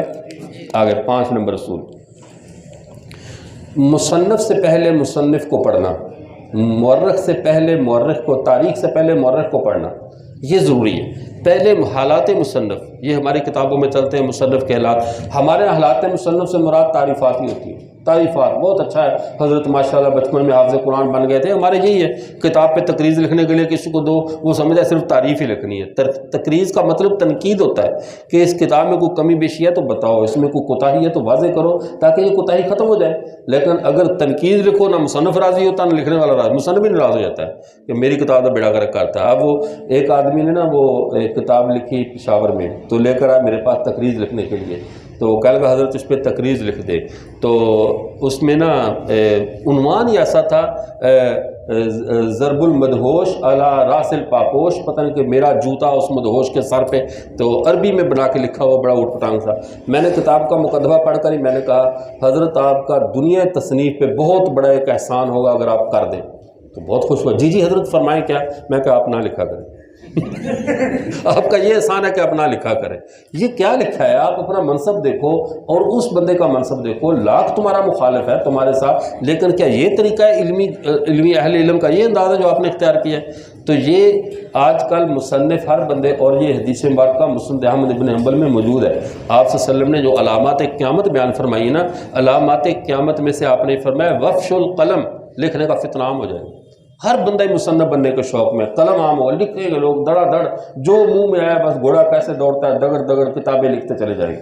ہمارے آپ کے آؤ والے سال ہی میں ادھر چناب نگر میں ایک کتاب تقسیم ہو گئی، مدرسے میں کسی نے ہدیہ بھیج دی. اور جب ایسے جماعتیں اور ادارے ہوتے ہیں تو ہدیے لوگ دیتے ہیں کہ ہماری کتاب نکل جائے کس طرح. تو ہمارے اداروں والے خوش ہو جاتے ہیں، وہ کہتے ہیں چلو ماشاءاللہ ہمارے طالب علم کا بنڈل بڑا ہو گیا. اور یہ جا کر باہر جب لوگوں کو بتائے گا مجھے اتنی کتابیں ملی تھیں تو اور طلباء ہمارے ساتھ متوجہ ہوں گے. نیت میں ہمارے بھی فطور آ جاتا ہے کہ چلو لوگ اس طرح زیادہ وہ کتاب نہیں دیکھتے کہ یہ طالب علم کو دینے والی ہے یا نہیں ہے. اچھا کتاب دے دی سیرت النبی، عنوان بڑا پیارا، سیرت محبوب خدا. سمجھے نا، بڑا خوش ماشاءاللہ کتاب اتنی موٹی طالب علموں میں تقسیم میرے سامنے رکھی. میں دیکھ رہا، میں نے کہا یہ کیوں آپ نے خریدی؟ ابھی طلباء کو میں نے ڈانٹا یہ تخصص والا کو، میں نے کہا یہ کیوں خریدی آپ نے کتاب؟ کہنے لگا ہمیں تو فری ملی ہے. میں نے کس نے؟ کہہ رہے فلاں نے دی. میں نے کہا فوراً ساری کتابیں ضبط کرو، جمع کرو. اس کے مصنف کو جانتے آپ؟ نہیں. میں نے کہا یہ مصنف انتہا درجے کا بدبودار ناسبی مصنف ہے، اس کو اہل بیت سے خاص دشمنی ہے، علماء دیوبند سے خاص دشمنی ہے، اس کی کتاب ابھی ضبط کرواؤ. کہنے لگا حضرت وہ کیسے، کیا دشمنی؟ میں نے صفحے نکال کر بتایا حضرت عائشہ رضی اللہ تعالیٰ سے، اور مولا قاسم نانوتوی کو منکر ختم نبوت لکھا اسی کتاب میں، اسی میں مولا تھانوی کے بارے میں فلاں فلاں کرتے کرتے اوپر تک چلا گیا. جب یہ بات ہوئی تو فوراً کتابیں ضبط کرے. ہمیں تو پتہ نہیں چلا. وہ دفتر میں آیا تھا، آپ اس نے کہا حضرت یہ میں نے کتاب لکھی آپ کو طلباء کے لیے ہدیہ یہ لے جائیں، اور جو خوش ہو گئے چلو ماشاءاللہ. سیرت پہ صرف ٹائٹل کی خوبصورتی دیکھ کر نا کتاب کو لے. لوگ اچھے ٹائٹل کے ساتھ جو ہے نا وہ اندر جو زہر بیچتے ہیں نا. ابھی وہ ایک کتاب ہے گلدستہ احادیث، الیاس قادری کی لکھی ہوئی، اتنا اوپر پیارا نام گلدستہ احادیث. نیچے جو بات چلتے چلتے آگے جا کر لکھا غیبت کرنی کی، بادشاہ کی غیبت کرنی جائز ہے، اور جو ہے وہ کسی کا ظلم ہونے والا ہو اس کی غیبت کرنی جائز ہے، اور تیسرا کہتا ہے دیوبندیوں کی غیبت کرنی جائز ہے. حدیث کا ترجمہ ہو رہا ہے کہ 3 بندوں کی غیبت کرنی حلال ہے، جن میں تیسرا دیوبندیوں کو ڈالا ہوا ہے. یہ ترتیب تشریح میں جا کر سارا بیڑا غرق کیا ہوا ہے. تو اچھا ٹائٹل دیکھ کر مصنف کو نہیں پڑھنا، پہلے مصنف کو پڑھو کہ یہ لکھنے والا کون ہے، یہ کس کیٹیگری کا ہے. وہ ہمارے وہ تھا نا، وہ ایک شاعر ہے جس کو امام دین گجراتی کہتے ہیں نا، شاعر تھا. ہمارے عام طور پر لوگ اس کے بیہودہ شاعری کی وجہ سے نا وہ بانڈ قسم کا میراثی قسم کا تھا، لگے رہتے بڑا شاعر ہے یار، بڑی مزاحیہ شاعری کر. وہ تفسیر ذخیرۃ الجنان میں مولانا سرفراز خان صفدر صاحب رحمۃ اللہ نے لکھا یہ بدبودار قسم کا قادیانی تھا.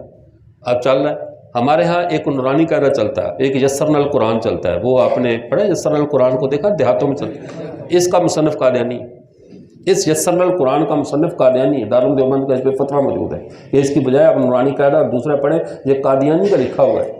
لیکن چونکہ عوام میں پھیل گیا اور چل گیا، اسی لیے کوئی بھی کتاب آپ کی ٹیبل پر آنے کے لیے پہلے وہ آپ کی تحقیق کی نظر سے گزرے کہ اس کا مصنف کس نوعیت کا. چونکہ اگر آپ نے چیک نہیں کیا، صرف کتاب کا اچھے کاغذ پہ چھپی ہوئی دیکھ کر، پیارا اور خوبصورت ڈیزائن دیکھ کر اپنے مطالعے میں شامل کر لی تو آپ کی پوری زندگی کے کیریئر کو ایک کتاب تباہ کرنے کے لیے کافی ہے. کتاب ہر ایک پڑھنے، یہ تمہارا دماغ ہے یار، یہ کوئی محلے والوں کا وہ کمیٹی والوں کا ڈرم تو نہیں رکھا ہوا کہ جو آئے اور آ کر گند ڈال کر چلا جائے. کوئی ادھر سے کوڑے کا شاپر لا رہا ہے، ادھر سے کوئی باسی سالن لا رہا ہے اس میں ڈال کر چلا جائے. اپنے دماغ کو، اپنے دل کو ایسے صاف رکھو۔ اول تو آپ الحمدللہ استغفر اللہ کو کتاب پڑھتے بھی کوئی نہیں ہے، اگر بالفرض پڑھیں بھی تو کم از کم پوچھ کر پڑھ لیں، ٹھیک ہے۔ اگر کبھی خیال آ جائے کتاب پڑھنے کا، اب تو ماشاءاللہ موبائل نے ہمارے مطالعے اور کتابوں کا ویسے ہی بیڑا غرق کر دیا ہے، لیکن پھر بھی اگر کسی کو کوئی ایمان کے کوئی ہزارویں حصے میں بھی کتاب پڑھنے کا شوق پیدا ہو جائے تو مشورہ کر کے پڑھ لے، دیکھ لے مصنف کے حالات کو دیکھ لے، بغیر مصنف کو پڑھے کبھی تصنیف کو نہ پڑھے، مصنف کو دیکھے بغیر کبھی تصنیف کو۔ اس امت کا دماغ اتنا محفوظ رکھنے کی کوشش کی ہے، ہماری ایک یعنی سوچ بھی پہ بھی پیرا ہے، ہماری عقل پہ بھی پیرا ہے، ہمارے دل و دماغ بھی پیرے میں ہے۔ حضرت عمر رضی اللہ تعالیٰ عنہ جیسا آدمی جس کے بارے میں اللہ کے رسول صلی اللہ علیہ وسلم فرماتے ہیں اس میں نبوت کی اتنی صفات ہیں، لو کان بعدی نبی اللہ کان عمر، اگر میرے بعد کوئی نبی بنتا تو عمر بنتا۔ اتنے نبوت کے قریب، بلکہ بالقوہ نبی بننے کی اتنی طاقت ہے۔ بالفعل اس لیے نہیں بن سکے کہ دروازہ بند تھا، یہ نہیں وجہ تھی کہ وہ اس میں کوئی کمی رہ گئی تھی حضرت عمر میں، حضرت عمر میں کوئی کمی نہیں تھی نبوت سے، لیکن مسئلہ یہ تھا کہ اب نبی بننے نہیں تھے، معاملہ ختم ہو گیا۔ اتنے پائے کا آدمی رسول اللہ صلی اللہ علیہ وسلم کی خدمت میں جب آپ صلی اللہ علیہ وسلم آئے ان کے پاس تو انہوں نے کہا اللہ کہ لقد اصبت کتابا حسنا من اہل الکتاب، مجھے اہل کتاب کا ایک بڑا اچھا لٹریچر ملا، آج کل مطالعہ کر رہا ہوں، سنانے لگ گئے۔ حضرت ابو ہریرہ ساتھ تھے، فرمایا یا عمر انظر الی وجہ رسول اللہ صلی اللہ علیہ وسلم، عمر رسول اللہ کے چہرے کی طرف تو دیکھو، کتاب پڑھی جا رہے ہو، لٹریچر سنائے جا رہے ہو، اللہ کے نبی کا چہرہ دیکھو، وہ تورات ہی پڑھ رہے تھے، کوئی باہر کی بات تو نہیں تھی، لیکن چونکہ وہ تحریف شدہ تھی اور باتیں غلط تھیں، جیسے بھی اللہ کے نبی صلی اللہ علیہ وسلم جب دیکھا تو حضرت عمر نے فوراً کہنا شروع کر دیا رضیت باللہ رب وبالاسلام دینا وبی محمد صلی اللہ علیہ وسلم نبیہ، میں اللہ کے رب ہونے پہ، اسلام کے دین ہونے پہ اور محمد عربی کے نبی ہونے پہ میں راضی ہوں۔ بار بار کہتے رہے، حتیٰ کہ آپ صلی اللہ علیہ وسلم کا غصہ مبارک ٹھنڈا ہوا تو آپ نے کیا فرمایا، لو کان موسیٰ حیا ما وسعہ الا یتبعنی، آج اگر موسیٰ علیہ السلام بھی زندہ ہوتے تو میری اتباع کرتے، میرے دین کے ہوتے ہوئے تمہیں دوسرے دین کی کتاب پڑھنے کی بھی ضرورت کیوں پیش آ گئی؟ اتنا سوچ پہ بھی پیرا ہے، آزاد نہیں ہے، ادھر کی بھی پڑھ لو ادھر کی بھی پڑھ لو، اوٹ پٹانگ کچرا جمع کر لو اور دماغ کو ملغوبہ بنا کے پھر جوید غامدی بن کے ترے پھرو، یہ کوئی طریقہ نہیں ہے، ٹھیک ہے نا۔ اپنے دماغ کو، اپنی سوچ کو محفوظ رکھو، اور محفوظ رکھنے کا یہی طریقہ ہے، کوئی کتاب لٹریچر کسی کا بیان سننے سے پہلے مشورہ کر لو اہل حق سے، یا اس شخص کا بیک گراؤنڈ ڈیٹا اٹھا کر دیکھ لو۔ بہت سارے وہ لوگ ہوتے ہیں جو اہل حق کی مجلسوں سے گند اٹھا کر لے جاتے ہیں، اہل حق کی مجلسوں سے کوڑا کچرا اٹھانے آتے ہیں۔ آپ کے مدرسے میں آتے نہیں کوڑا اٹھانے والے، سارے آپ پڑھنے تھوڑی آئے ہیں، ابھی وہ بھنگی بھی آئے گا تھوڑی دیر بعد، وہ سارا گند اٹھانے داخل وہ بھی اسی گیٹ سے ہو رہا ہے، آپ بھی اسی گیٹ سے ہو رہے ہو، لیکن کچھ خیر لے کر جاتے ہیں اور کچھ گندگی اٹھا کر لے جاتے ہیں۔ علماء کی مجلسوں سے نکلے ہوئے بھی گند پھیلا دیتے ہیں کبھی کبھی جا کر، اور اس کی کوئی نئی بات نہیں ہے۔ پچھلے دنوں المدونۃ الجامعہ حضرت شیخ الاسلام مفتی تقی عثمانی صاحب حافظہ اللہ نے جو احادیث کو مرتب کیا ہے، اور یہ آپ کو مزے کی بات بتاؤں، اللہ آپ کو توفیق دے، ابھی وہ اس ترتیب پہ حدیث کو مرتب کر رہے ہیں کہ ساری احادیث کا ذخیرہ ترتیب سے ایک عنوان کے تحت والی ساری احادیث ایک جگہ جمع ہو رہی ہیں، اور آپ اس کو لے کر ایک ایک ابھی 4-5 جلدیں آ گئی ہیں، ایک ایک جلد کے مطالعہ قرات شروع کر دیں۔ کیوں؟ کم از کم زندگی میں اتنی سعادت تو مل جائے کہ ہمیں اپنے پیارے پیغمبر کی ساری حدیثیں اپنی زبان سے ایک دفعہ پڑھی تھی، یہ کوئی چھوٹی سعادت نہیں ہے۔ اور حضرت کا کوئی اسلوب ایسا ہے، یقین کریں ایسی نورانیت آتی ہے اس کتاب کا پڑھنے سے، دل میں نا ایک نور بندہ محسوس کرتا ہے۔ حضرت نے کس درس سے وہ کتاب لکھوا رہے ہیں، کس ترتیب سے وہ جمع کروا رہے ہیں اور اپنی پر نگرانی فرما رہے ہیں، بہت کمال۔ اس میں ایک حدیث ہے، وہ حدیث ابن ماجہ میں غالباً یا ترمذی میں بھی ہے، آپ صلی اللہ علیہ وسلم نے فرمایا، حدیث کا مفہوم عرض کرتا ہوں کہ بعض بندے جو ہے وہ اصحاب خیر کی مجلس میں ان کو بھیجا جاتا ہے اور وہ وہاں سے شر کی باتیں لے کر جاتے ہیں۔ فرمایا ان کی مثال اس شخص کی ہے جس نے جا کر کسی چرواہے سے کہا کہ مجھے اچھی سی بکری دو، اس نے کہا جاؤ جا کر ریوڑ سے لے لو، اور اس نے کہا اخذا اذن قلب الغنم، اس نے بکریاں کے نگہبانی کرنے والے کتے کا کان پکڑا اور لے کر چلتا بنا۔ اللہ کے نبی وضاحت کر رہے ہیں کیا کہ ایک بندے کو آ کر ریوڑ والے سے اچھی سی بکری دو میں نے لینی، اس نے کہا ریوڑ سے پکڑ لو، تو بکری کے بجائے وہ کتے کا کان پکڑ کے چلا گیا۔ فرمایا یہ ہے اس شخص کی مثال جو علماء اور اہل خیر لوگوں کی مجلس میں بیٹھے اور ایک غلط بات پکڑ کر باہر نکل جاتا ہے، گویا کس نے بکری کے بجائے کیا پکڑ لیا، کتے کا کان پکڑ لیا۔ تو یہ بے وقوف یہ ہے نا، عقل بات تو یہ نہیں ہے۔ اس طرح کے کتے کے کان پکڑ کر آپ کو کئی بندے باہر کھڑے نظر آئیں گے، مرزا جیلمی ہے، جوید غامدی ہے، اور فلاں ہے اور فلاں ہے، لین ایک لگی ہوئی ہے، سارے سب کے ہاتھ میں کتے کے کان پکڑے ہوئے ہیں، فلاں نے یہ لکھا، فلاں نے بھائی بکریاں پکڑو، تمہیں بکریاں لینے پہ جاتا، تم کسی مدرسے میں اگر گئے بھی ہو خدا نہ خواستہ تو خیر کی بات لے کر آ جاتے ہیں، یہ کیا تم شر سارا اٹھا کر لے آئے؟ تو یہ میں عرض کر رہا ہوں، تو تصنیف پہلے پڑھنا ضروری ہے مصنف کو، تصنیف بعد میں پڑھنی، کتاب بعد میں، پہلے مصنف۔ اگر جتنی بھی قیمتی کتاب ہو فری کا شوق ختم کر دو، جتنی بھی قیمتی کتاب ہو اگر وہ مصنف معتبر نہیں ہے، قابل اعتماد نہیں ہے، اٹھا کر ردی کی ٹوکری میں پھینک دو، کوئی ضرورت نہیں، ٹھیک ہے؟ ہمیں اپنے ایمان کی قیمت پہ کوئی چیز نہیں چاہیے، سمجھائی بات؟ چھٹا اصول، تنقید اور حق تنقید کا اصول۔ تنقید کون کرے گا اور تنقید کا اپنا منصب کیا ہے؟ نقاد کے منصب کو دیکھ لو، نقاد ہے 1400 سال بعد پیدا ہونے والا مورخ اور تنقید کر رہا ہے ان پاک باز ہستیوں پہ، تو اس کی تنقید قابل قبول ہے۔ نقاد کا اپنا پہلے اسٹیٹ، خود فاسق و فاجر اور تنقید کر رہا ہے کہ یہ لوگوں کی نماز ٹھیک نہیں ہے، خود کبھی نماز نہیں پڑھی، مسجد میں نہیں گیا، اور تنقید اس بات پر ہے کہ یہ نمازیں صحیح نہیں پڑھتے، حدیث کے مطابق نہیں، اور یہ سارا اردو فتنہ ہے۔ یہ سارا کون سا فتنہ ہے؟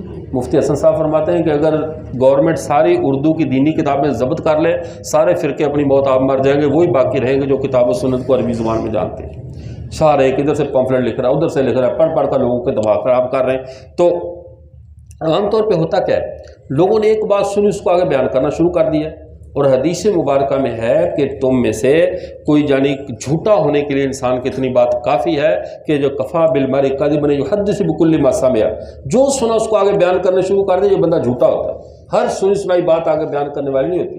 اور قواعد التحدیث میں علامہ جمال الدین قاسمی نے تو اصول لکھا ہے، کل حدیث صحیح لا تحدث بالاعمار، ہر صحیح حدیث بھی عوام کو بیان کرنے والی نہیں ہوتی، ہر ایک علمی سٹیٹس جدا جدا ہوتا ہے، ہر ایک کی بات جدا جدا ہوتی ہے۔ اور اس کے بعد امام بخاری رحمۃ اللہ علیہ نے بخاری شریف میں ایک اصول لکھا ہے، وہ ترجمۃ الباب کے تحت اپنا ایک یعنی ترجمۃ الباب قائم کیا ہے، 27 نمبر حدیث کے اوپر ترجمۃ الباب یہی ہے۔ فرماتے ہیں کہ باب من خص بالعلم قوما دون قوم کراہیۃ ان لا یفہموا، خاص لوگوں کی بات عام لوگوں کو نہیں بتانی چاہیے، ہو سکتا ہے نہ سمجھے امت میں فتنہ پیدا ہو جائے۔ تو جب خاص احادیث اور خاص بات ہر بندے کو کہنے کے حق نہیں ہے، تو پھر تنقید کا حق ہر ایک کو کیسے مل گیا؟ تو تنقید کا حق ہر ایک کو نہیں ہے۔ ایک آدمی آ کر چیخ پکار کر کہنے لگا، علامہ علی شیر حیدری شہید رحمۃ اللہ علیہ کے پاس ایک آدمی آ گیا۔ علامہ حیدری تو بڑا نا وہ ایک بڑا پوائنٹ بتاتے تھے، جو بندے کو مناظر بناتے تھے نا، وہ کہتے تھے ایک لفظ ایسا ہے، ایک جملہ ایسا ہے جو بندہ یہ یاد کر لے بڑے فتنوں سے بچ جاتا ہے، بہت بڑے بڑے فتنوں سے۔ آج انہوں نے کہا کہہ رہا ساری بات سن کر کہہ دیا کرو پھر کیا ہوا، پھر کیا ہوا، کیا کر لے گا آپ کا؟ اس نے آ کر کہا حضرت علی اور معاویہ رضی اللہ عنہ کی لڑائی ہوئی، کہہ رہا ہو گئی، پھر کیا ہوا؟ حضرت وہ بول رہے جانیں گری لاشیں گری، کہہ رہا گر گئی، پھر کیا ہوا؟ اب وہ پھر کیا ہوا کا کیا جواب دے گا؟ کرتے کرتے پھر اس نے کہا جی یہ اور وہ بڑے تفصیل، آخر میں کہنے لگا پھر کیا ہوگا؟ کہہ رہا پھر صلح ہو گئی، کہہ رہے تو پھر کیا ہوگا؟ اب تھک کر کہنے لگا میری حضرت جتنا بھی باطل ہوتا ہے نا ان کو گیس ہوئی ہوتی ہے، غبارے کی طرح بھرے ہوئے آتے ہیں، آپ ٹھنڈے رہیں، بالکل ٹھنڈے تحمل سے پوری بات سن کر آخر میں کہہ دیا کرو پھر کیا ہوا، کیا کر لیں؟ کیونکہ پھر کیا ہوا کہنے کے لیے مطالعے کی ضرورت نہیں ہے نا، جو حق اس کو دینا پڑے گا نا، کھپے وہ اس کے اوپر مشقت ڈالو، اپنے اوپر نہ ڈالو۔ واقعہ مشہور ہے، پتہ نہیں شاہ جی رحمہ اللہ سید تعالیٰ شاہ بخاری رحمہ اللہ کا، اب اس کی سند کیسی ہے میرے علم میں نہیں، یہ سید کفیل شاہ صاحب دامت برکاتہم العالیہ سے ان سے تصدیق کر لیں واقعہ سچ ہے یا غلط ہے۔ تو کسی عیسائی بار بار نا عجیب و غریب قسم کا سوال کرتا تھا، تو لوگ اس سے جواب نہیں بن پاتا تھا۔ انہوں نے کہا شاہ جی رحمۃ اللہ ہندوستان آئے ہوئے ہیں، ان سے ذرا پوچھو کہ یہ جواب دیں گے۔ تو انہوں نے سوال کرتا تھا زمین کے نیچے کیا ہے؟ لوگ کہتے ہیں پانی، پانی کے نیچے کیا ہے؟ چٹانیں، اس کے نیچے کیا ہے؟ پھر یہ دیکھیں جہالت کے لیے کبھی مطالعہ نہیں ہوتا۔ ابو جہل نے کبھی کوئی خاص طور پہ قطبی اور شرح جامی پڑھ کر نہیں آتا تھا کہ میں نے صبح جا کر یہ حرکت کرنی۔ تو ان حماقتوں کی وجہ سے اب وہ جہالتوں کے لیے مطالعے کی ضرورت نہیں ہوتی، مطالعے کے لیے ضرورت کس کی ہوتی ہے؟ مطالعے کی ضرورت کب ہوتی ہے؟ اب کوئی علمی خیر کی بات کرنی ہے، تو اب وہ جہالت پھیلا رہا تھا۔ تو جب وہ کہہ رہے معروف واقعہ واللہ عالم، سنا کہیے سے حقیقت اس کی علم میں نہیں ہے، کہاں تک صداقت ہے۔ شاہ جی نے پوچھا کہ اس سے پوچھا شاہ جی آگے سامنے اس پادری نے کہا زمین کے نیچے کیا کہا؟ پانی۔ کہا اس کے نیچے؟ کہا چٹانیں۔ کہا اس کے نیچے؟ کہا میرے والد صاحب۔ وہ بھاگ گیا، اس نے کہا زبان بند کر دی، نکل گیا۔ کہا کیا اگر اس کے آگے کوئی لفظ بولا تو اگلا جواب ہوگا پھر اس کے نیچے تیری۔ سمجھ آ گئی نا بات؟ تو بہت سارے جواب۔ اس نے کہا کہ ایک اور نے کہا، اس نے کہا حضرت پوری دنیا کا درمیان کہاں پر ہے؟ تو حضرت نے لکڑی لی زمین میں کاٹ دی, کہا یہ درمیان ہے. اس نے کہا کہ یہ کیسے؟ وہ دلائل دینا چاہتا تھا علم اقلدت سے, حیت سے, ہندسا سے, وسطیٰ سے. انہوں نے کہا یہ درمیان ہے, چھوڑ ساری بات. انہوں نے کہا چاروں پاس کچ کے لائے تھے, نہ نکلے میں اکھاڑ لیا. اب کون جائے گا فیتا لے کر پوری زمین کی فرمائش کر؟ ہر سوال کا جواب نہیں ہے یار. کبھی ایسا جواب دیا کرو کہ وہ وہی بندہ مبہوت ہو کر رہ جائے اور اس کو سمجھ آئے کہ آگے میں نے کیا چلنا ہے. ایسے جاہلوں کا جواب ایسے دینا پڑتا ہے. وہ ایک پادری نے کہا نا, تو اس نے کہا کہ حضرت عیسیٰ علیہ السلام خدا کے بیٹے ہیں. حضرت عیسیٰ علیہ السلام زور سے تقریر کر رہا تھا کہ دیہاتی صاحب پہ چارہ رکھا بھینسوں کا گزر رہا تھا. اس نے وہ نیچے پھینک کر کہا, کہہ رہا ہے اوے پادری صاحب ذرا یہ بتاؤ عیسیٰ علیہ السلام کو وہ بہن بھائی بھی ہیں یا نہیں ہے؟ کہہ رہے نہیں. کہہ رہا ہے بیٹے کس کا بیٹا؟ کہہ رہا ہے اللہ کا. کہہ رہا ہے اللہ کی شادی کب ہوئی تھی؟ اس نے کہا جی ازل سے ہوئی تھی. کہہ رہا ازل سے ہوئی تھی ایک ہی بیٹا؟ میں کہتا شادی میں سر میرے صرف 35 سال ہوئے, میرے کہتا 8 پتر 3 دھیاں. تو پھر خدا مینوں منو نا, جی مردانہ طاقت زیادہ ہے.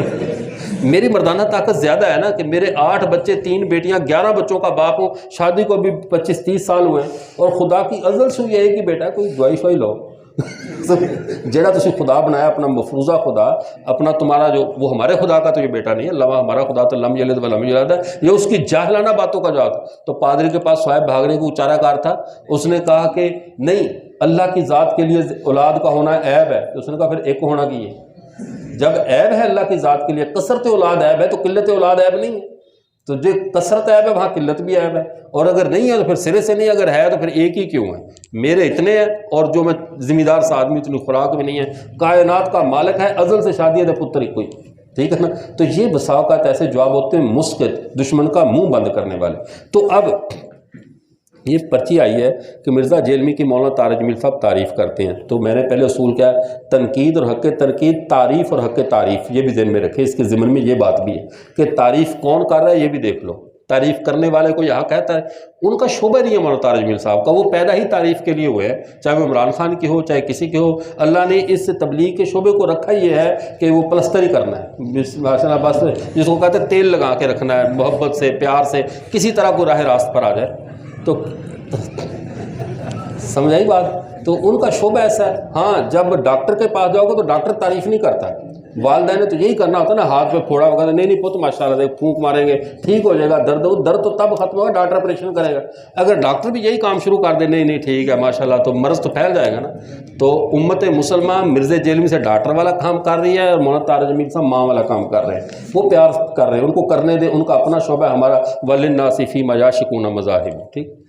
اچھا, عوام الناس کو کیسے پتہ چلے گا مصنف صحیح ہے یا غلط ہے؟ مصنف کے حالات کیسے عمل کریں, وہ کامل ہے یا غیر کامل؟ ہاں یہ ٹھیک ہے.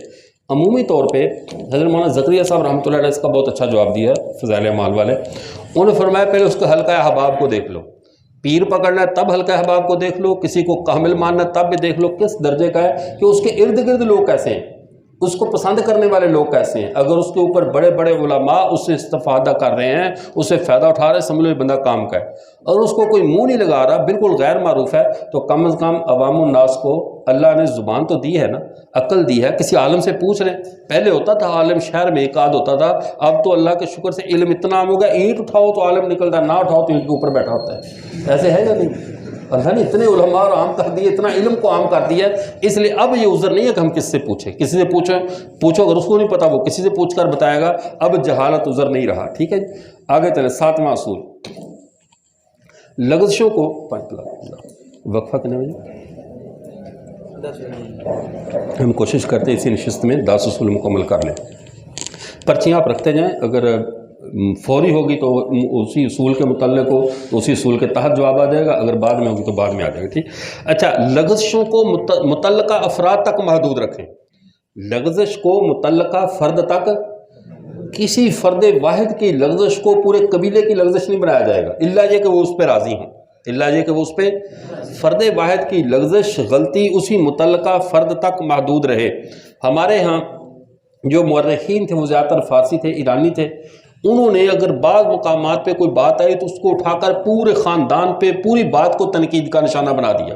جیسے واقعہ کربلا, یہ یزید کی کرتوت ہے, یزید کے کارنامے ہیں, اسی کے کارناموں میں یہ نحوست ہے. اس کا کہاں سے یہ پوائنٹ نکلا ہے کہ اٹھا کر سیدنا معاویہ رضی اللہ تعالیٰ کی ذات کو مجروح کیا جائے؟ بات سمجھ میں آئی؟ جو جس شخص کا معاملہ ہے اس کو اسی کی ذات تک محدود رکھا جائے, اس سے آگے پھیلانے کی اجازت ہے؟ اگر اس سے ایک دیکھیں نا، اسلام کا تو مسلمہ اصول اور ضابطے ہیں کہ ایک کا بوجھ دوسرے کی ذمہ داری نہیں ہے، اللہ یہ کہ اس کے ساتھ کھڑا ہو جائے، اس کے ساتھ کھڑا ہو تو جرم میں برابر کا شریک ہے۔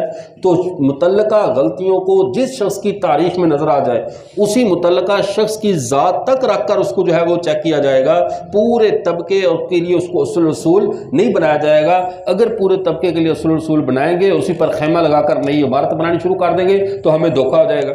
اب یہی وجہ ہے حضرات صحابہ کو اتنا سختی سے رکھا جاتا تھا، اتنا محتاط۔ آپ دیکھیے مثال کے طور پر حضرت عمر رضی اللہ تعالیٰ بدری صحابہ کو مدینے سے باہر نہیں جانے دیتے تھے، اشرف مبشرہ کو بالکل نہیں جانے دیتے تھے۔ کیوں؟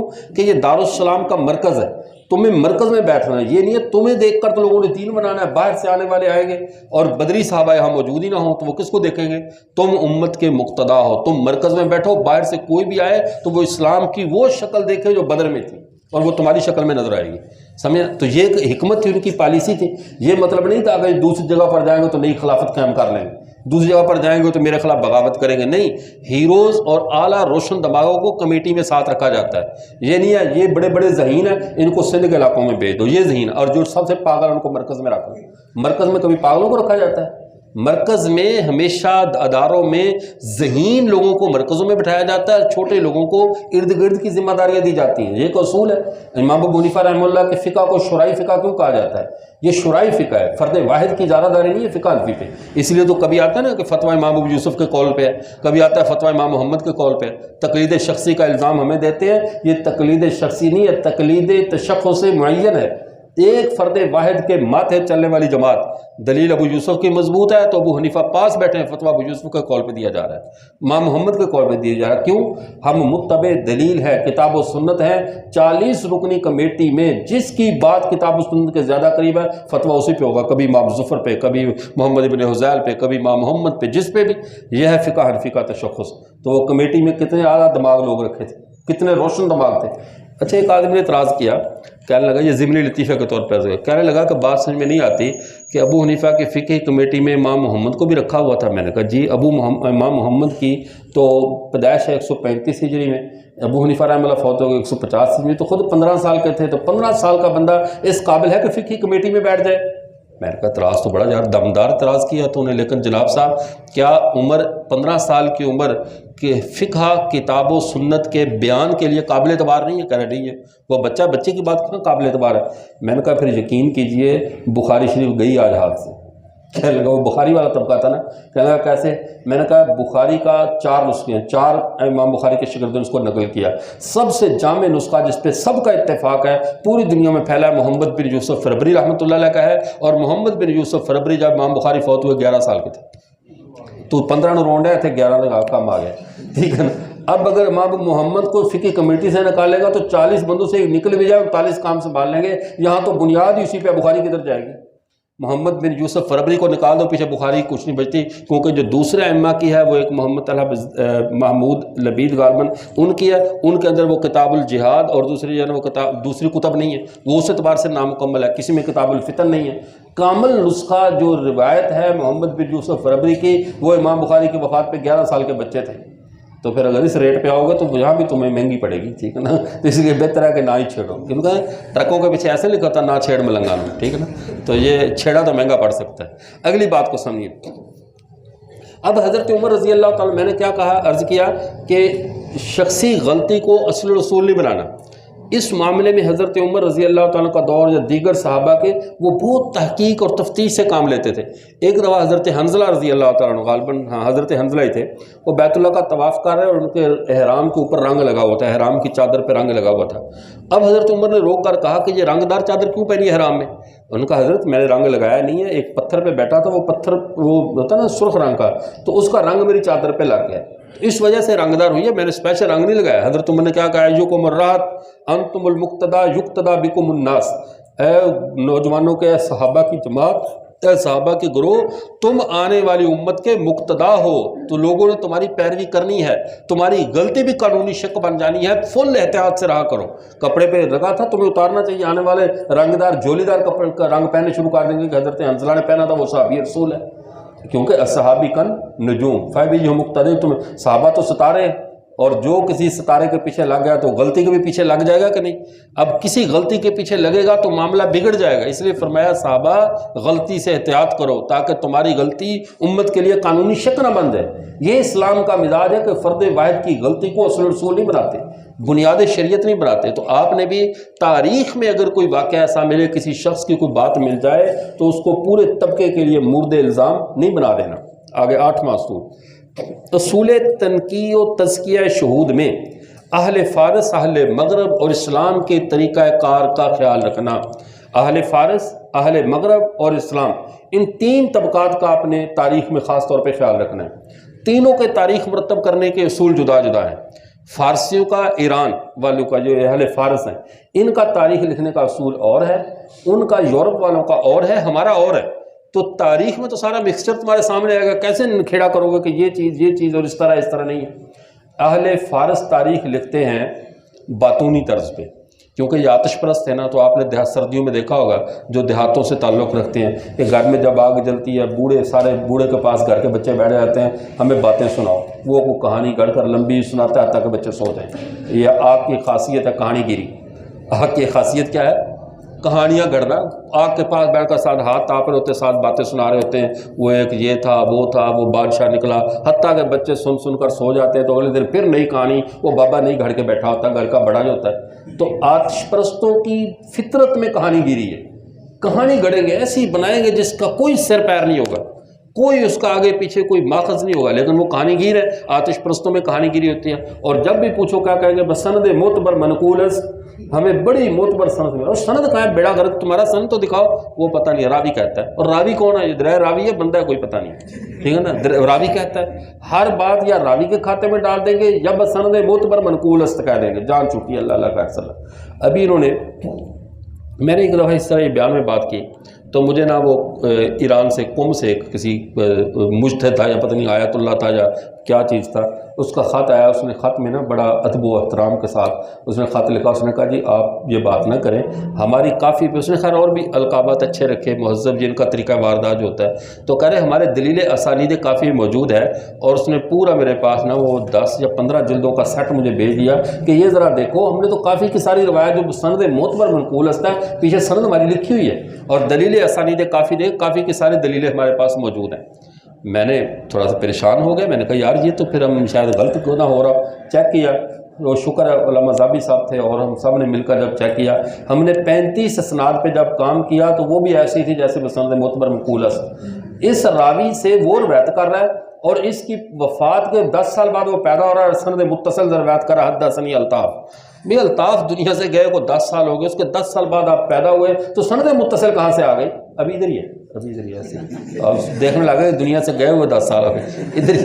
تو اب بس سند اسی، میں نے پھر وہ خط میں جواب میں اس کو لکھا، میں نے کہا محترم اسی طرح کی سند تو ہم آپ کی پہلے بھی مانتے ہیں، یہ ذرا 35 اسناد کو دیکھیں اور دیکھ کر ذرا مطالعہ کر کے بتائیں کہ سند متصل کہاں ہے۔ اتنا انقطاع راویوں میں، اس راوی کا تمہاری کتابوں سے اتنا انقطاع ثابت ہو رہا ہے۔ پھر خیر اس نے کہا کہ ہم دوبارہ اس پہ کام کرتے ہیں، آپ نے ہمیں مطلع کیا، انشاءاللہ ہم بہت جلد اس کمی کو دور کریں گے۔ چلو کرتا رہے، دوبارہ اس نے رابطہ ہی نہیں کیا۔ تو میرا کہنے کا مطلب یہ ہے، اہل فارس کی تاریخ کا سب کا لب لباب یہ ہوتا ہے بسند معتبر منقول راوی کہتا ہے، اور یہ صرف کہانی گڑھ کر مجمع کے کانوں کو تازہ کرنے کے لیے تاریخ بیان کرتے ہیں، حالانکہ تاریخ کھردری ہوتی ہے، اس میں کوئی تازگی نہیں ہوتی، لیکن وہ ایسی کراری اور جذباتی اور ایسی رومانٹک تاریخ بنا دیتے ہیں کہ بندہ متحیر ہو کر رہ جاتا ہے۔ اور اہل یورپ کا طریقہ کار کیا ہے؟ یورپی لوگ تو جہالت کے پتلے تھے، 19ویں صدی تک تو ان لوگوں کے ہاں غسل کرنا حرام تھا۔ ان کے ہاں ان کے پادری فریڈرک کی جو تھا نا، اس کی بھائی تھا یا پتہ نہیں خود پادری نے اس کو اس بنیاد پر قتل کر دیا گیا تھا کہ یہ مسلمانوں کی طرح ہفتے بعد نہاتا ہے۔ مسلمان تو اکثر نہاتے ہیں، ہفتے بعد نہاتا ہے، اور ہمارے مذہب میں نہانے کے لیے کہاں گنجائش ہے؟ بہت سے لوگوں کو اس بنیاد پہ انہوں نے قتل کیا کہ یہ صبح اٹھ کے منہ دھوتے ہیں۔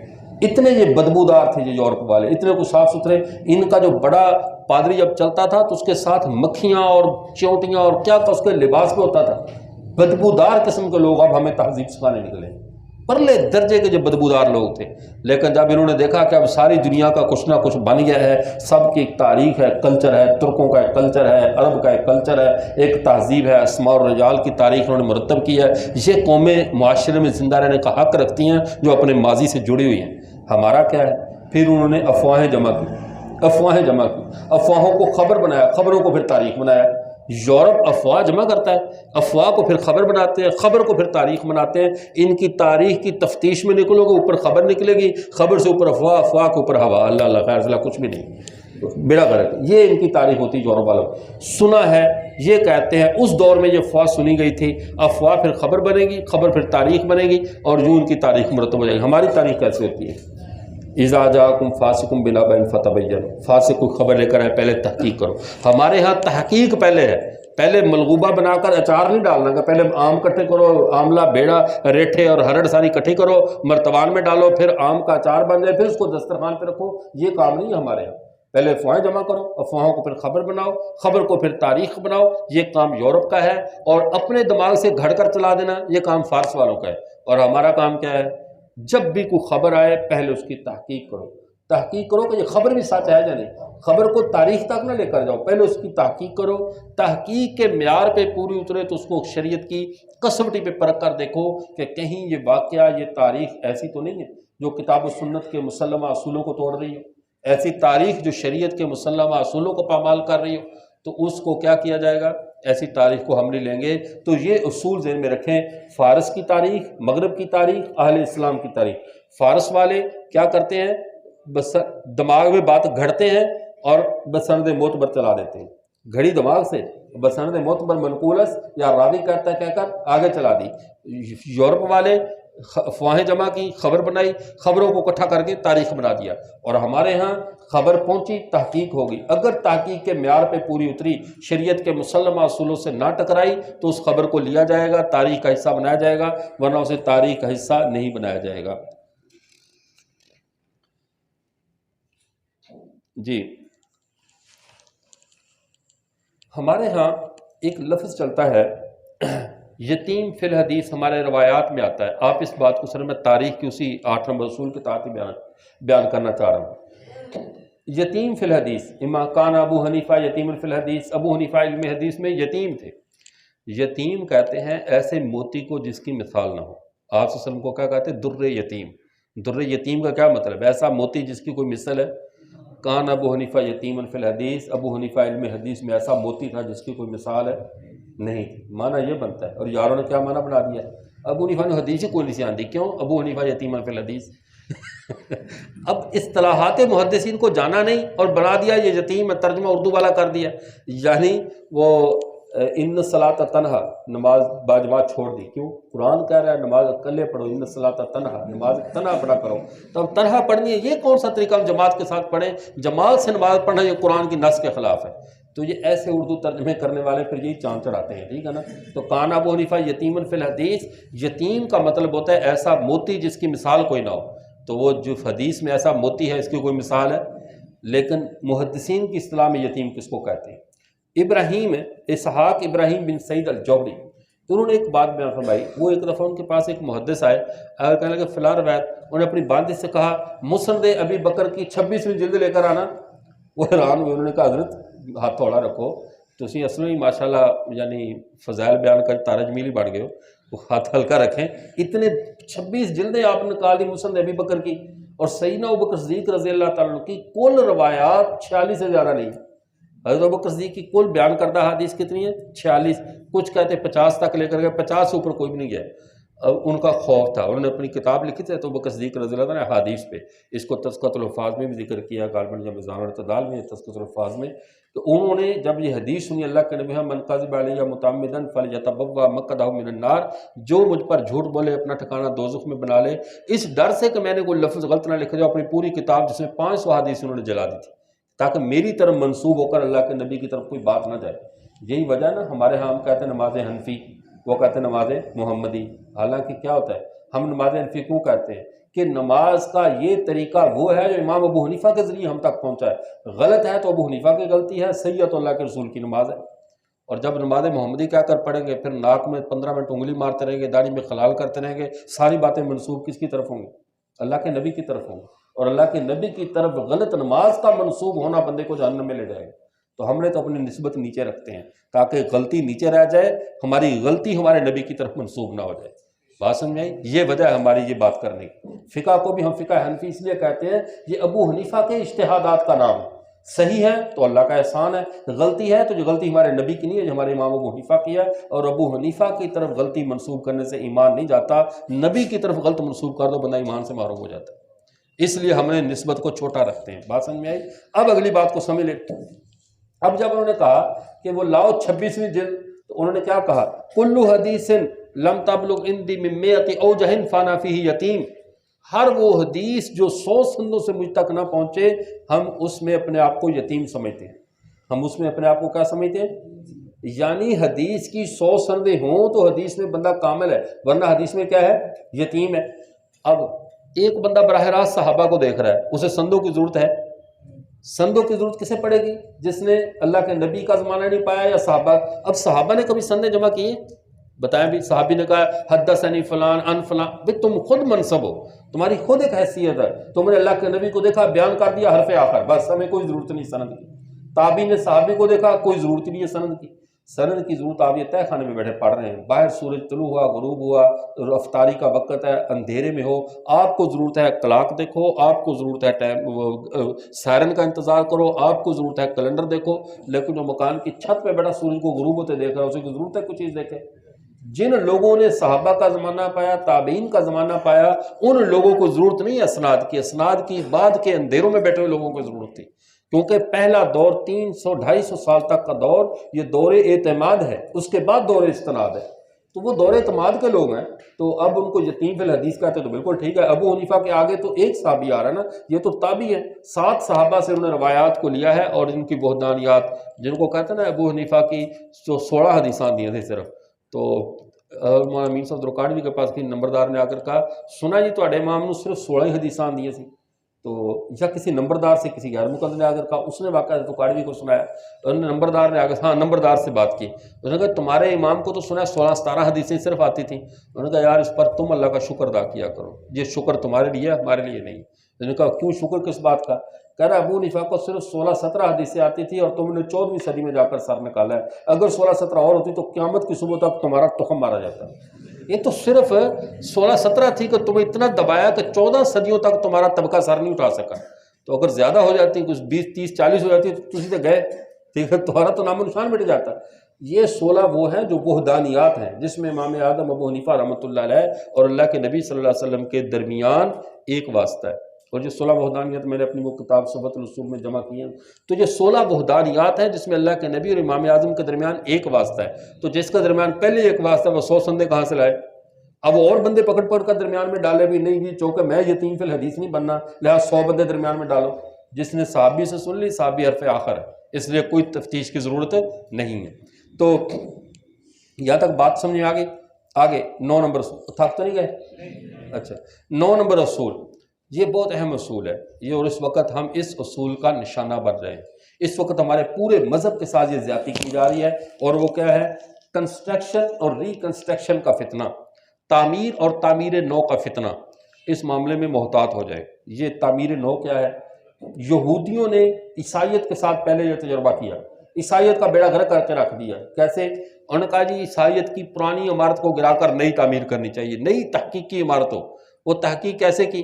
ایک ان کے مذہب کے افسانے اور قصے ایسے پھیلے ہوئے تھے، ملفوظات، ان کے جو اسقف تھے، علماء تھے، انہوں نے کہا ان سب کی تفتیش کرتے ہیں، ایک چھت میں سوراخ کرتے ہیں، نیچے ایک میز رکھتے ہیں، اس کے اوپر سارے افسانے جمع کر کے ڈالتے ہیں، جو میز پہ گرے گا وہ اللہ کا، جو نیچے گر گیا وہ بندوں کا کلام۔ بات کریے تحقیق کا نیا طریقہ یورپ کا۔ اب انہوں نے کیا کیا؟ اوپر سے اب ڈالے جتنے صحیفے اور جو پمفلٹ جو تھے وہ میز پہ گرے، وہ جمع کر کے بنا دی تورات اور انجیل، اور جو نیچے گرے کہا یہ اللہ کا کلام۔ اگر اس کمرے میں پنکھا چل رہا ہوتا تو میز پہ کتنے گرنے تھے؟ یہ مذہب تو گیا تھا۔ اب اس تفتیش سے ریکنسٹرکشن کے ساتھ پوری عیسائیت کا بیڑا غرق کر کے رکھ دیا یہودیوں نے، اس کو تباہ کیا۔ پھر اسی ریکنسٹرکشن کا تجربہ، تعمیر نو کا تجربہ مسلمانوں کے ساتھ کیا گیا۔ مسلمانوں کے ساتھ یہ ظلم کیسے ہوا؟ بر صغیر پاک و ہند میں سب سے پہلے یہ اکبر بادشاہ کے دور میں تجربہ کیا گیا۔ ادھر تو وہ تھے، پہلے وہ ریمنڈ لولس تھا، اس نے کیا، پھر بیکر نے کیا، پھر آرتھر نے کیا، تو یہ وہ مستشرق تھے جنہوں نے کہا اسلام کے اوپر ہم اس تجربے کو دہرائیں گے، ہم مشرقی علوم کے مطالعے کو اپنی فتح کے طور پہ استعمال کریں گے اور تعمیر نو کریں گے اسلام کی۔ تعمیر نو سے کیا مراد ہے؟ جتنی ضعیف اور موضوع روایات ہیں ان کو سائڈ پہ کریں گے، جب سائڈ پہ کرو، آپ کو ایک بات بتاتا ہوں، یہ عمارت کھڑی ہے نا تو اس میں ساری اینٹیں ایک نمبر کی نہیں ہوں گی، نیچے کھنگر اینٹیں بھی ہوں گی، ایسے ہی ہے نا، بنیادوں میں وہ جو کالی اینٹ ہوتی ہے اس کو کھنگر ڈال دیتے ہیں۔ اب اگر وہ کہے چونکہ یہ اچھی لگتی ہے اس کو بنیاد سے نکال دو تو یہ عمارت کھڑی رہے گی۔ تو یہ ہر چیز کو ایک مقام ہوتا ہے۔ اب آپ اس مکان کے اندر کمزور چیزیں نکالنی شروع کر دو، نہیں مجھے ایک نمبر چاہیے، تو آپ کا یہ مکان باقی نہیں رہے گا۔ اس کو کہتے ہیں تعمیر نو کا فتنہ۔ اس تعمیر نو کے فتنے سے پہلے یہاں دین الہی ایجاد کیا گیا، پھر اس ری کنسٹرکشن کے فتنے کے تحت یہاں پہ قادیانیت کو لانچ کیا گیا، انکار فقہ کی بنیاد ڈالی گئی، انکار حدیث کی بنیاد ڈالی گئی، ضعیف حدیث کو لے کر صحیح حدیث کا تقابل کر کے ضعیف کا انکار کیا گیا، پھر فقہ کا حدیث سے تقابل کر کے فقہ کا انکار، پھر حدیث کا قرآن سے ٹکراؤ کر کے حدیث کا انکار، پھر قرآن کی آیات کو آپس میں ٹکرا کے قرآن کا انکار۔ یہ اسلم جراج پوری، تمنا عمادی، اور یہ جو ہے وہ غلام محمد پرویز، عبداللہ چکڑالوی، اور یہ جتنا بھی یہ پورے کا پورا ٹبر تھا گمراہوں کا، تو یہ سب کے سب تعمیر نو کے پیادے تھے۔ ان کی ڈیوٹیاں تھی کہ تم نے تعمیر نو کے نام پہ یہ کام کرنے، اور انہیں کیے۔ اب اسلم جراج پوری کیا کہتا ہے؟ پہلے اس نے حنفیت سے کہا میں فقہ کو قرآن حدیث کے خلاف سمجھتا ہوں، لہذا میں فقہ کو نہیں مانتا، مسلک اہل حدیث قبول کر دیا۔ پھر مسلک اہل حدیث قبول کرنے کے بعد کہتا ہے مجھے حدیثیں صراحتاً قرآن کے خلاف نظر آتی ہیں، لہذا حدیث اجمی سازش ہے، میں نہیں مانتا، صرف قرآن پہ آ گیا۔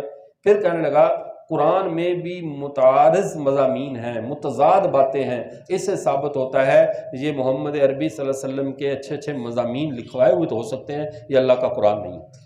بات کہاں سے چلی تھی، کہاں جا پہنچی؟ مولانا صلی اللہ عمر تصری صاحب باوجود مسلک اہل حدیث کے عالم تھے، موج کوثر میں ان کے قول کو نقل کیا۔ اکرم ان کا جو مصنف تھا اکرم نام کا، تو اکرم بھٹی یا پتہ نہیں کون، اس نے کہا کہ ہمارے جتنا اس وقت انکار حدیث کا فتنہ ہے یہ ہمارے ترک تقلید کے جوش کا نتیجہ ہے۔ ہم جوش میں ہوش کو کھو بیٹھے، جہاں سے چلتے چلتے ہم انکار حدیث تک جا پہنچے۔ تو یہ ریکنسٹرکشن، تعمیر نو، اس تعمیر نو کے فتنے سے بچنے کے لیے ضروری ہے۔ کوئی جدید تعمیر کے لیے یہ نہیں ہے کہ ہم اس میں قائل نہیں ہیں تحقیق کی، تحقیق اور چیز ہے، لیکن تحقیق کے نام پہ دین کے بنیادی مسلمات کا انکار کرتے چلے جانا، یہ وہ فتنہ ہے مورخین کا، تاریخ کا۔ اب دیکھیے علامہ ناصر الدین الالبانی صاحب رحمۃ اللہ علیہ، انہوں نے کیا کام کیا؟ پتہ نہیں ان کی نیت پہ تو ہم شک نہیں کرتے، نیتوں کو دلوں کا راز تو اللہ جانتا ہے۔ پوری کتب ستہ، سیاہ ستہ کو کاٹ کر دو حصوں میں بانٹ دیا، صحیح ابن ماجہ، ضعیف ابن ماجہ، صحیح ترمذی، ضعیف ترمذی، صحیح نسائی، ضعیف نسائی، صحیح ابو داؤد، ضعیف ابو داؤد، اور اگلی مسلم بخاری میں بھی ہاتھ نہیں اٹھایا تھا کہ اللہ نے ان کو اٹھا لیا۔ اب بتاؤ جس کتابوں پہ امت کا اتفاق تھا ریکنسٹرکشن کے نام پہ، اس کی بہت ساری حدیث کو نکال کر سائڈ پہ کر دیا کہ یہ ضعیف ہے۔ یہ وبا کہاں سے چل پڑی؟ اور جو ابھی تحقیق کے نام پہ ہمارے مرض چلا ہوا نا، غیر ثابت شدہ روایات، اس کو بنیاد بنا کر وہ بات جو لوگوں کے ذہن میں ہوتی نہیں ہے، ایک بات ہے اللہ کو نہیں پسند تھی یا وہ موضوع تھی، لوگوں کو پتہ بھی نہیں ہے اس بات کا، اس کو پہلے اٹھائیں گے، اٹھا کر اس کا ہوا بنائیں گے، پھر اس کی تردید پہ اپنا علم ظاہر کریں گے۔ لہذا زبیر الدین نے ایک مضمون لکھا، ایک روایت لکھی، علیکم بالعدس یقدس لہ 70 من لسان الانبیاء، دال کھایا کرو، 70 نبیوں نے اس دال کے فضائل بیان کیے ہیں۔ اور بھئی آپ کو نہیں کہہ رہا ہوں، اس کی بات کر رہا ہوں۔ اس نے کہا یہ حدیث ہے، لکھا کہ دال کو کھایا کرو، 70 اس کا اکرام کرو، 70 نبیوں نے دال کی فضیلت بیان کی ہے۔ یہ روایت آج تک آپ نے پہلے سنی تھی؟ ہم نے بھی نہیں سنی تھی۔ پوری روایت لکھ کر، سند حوالے لکھ کر، پھر کہتا ہے یہ موضوع ہے، متروک ہے، فلاں۔ میں نے اس کو فون کیا، میں نے کہا خدا کے بندے، ایک بات کا قوم کو پتہ بھی نہیں تھا، موضوع تھی یا موجود تھی یا متروک تھی یا صحیح تھی، پہلے تم خود فتنہ کھڑا کرتے ہو، جس کو پشتو میں کہتے ہیں چے نخا رختی کی مازا غربا، وہاں خارش کرتے ہیں یا خارش نہیں ہو رہی ہوتی نا، وہاں پہ ایسے شروع کر دیتے ہیں کہ تم پہلے وہ کام کرتے ہو جس کی ضرورت نہیں ہے، عوام میں پہلے ہوا کھڑا کرنا، پھر اس کی تردید کرنا۔ تو یہ ایسا احمقانہ علمی نہیں جاہلانہ شغل ہے کہ جس کی وجہ سے امت میں فتنہ جنم لیتا ہے۔ ایک بات کا قوم کو نہیں پتا، خواہ خواہ اپنے نمبر ٹانکنے کے لیے، مشہور ہونے کے لیے غیر معروف بات کر کے امت میں فتنہ برپا کرنا، یہ ریکنسٹرکشن کا فتنہ ہے۔ ریکنسٹرکشن کے نام پہ تشقیقات اور اس طرح کے جو ہے نا وہ فضول عنوانات چلائے جاتے ہیں۔ جی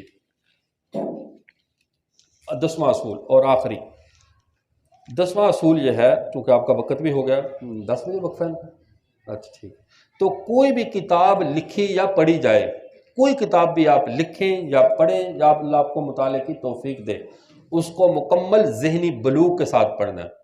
ذہنی بالغ لوگ بچوں کی طرح نہ پڑھا کریں۔ بچوں کا کام ہوتا ہے ہر جگہ ہاتھ مارتے کھاتے ہیں، چلتے جاتے ہیں، وہ موافق ہے یا اس کو سپرائٹ کی بوتل میں مٹی کا تیل ڈال کر دے دو پی جاتے ہیں، تو آپ یہ نہ بنیں۔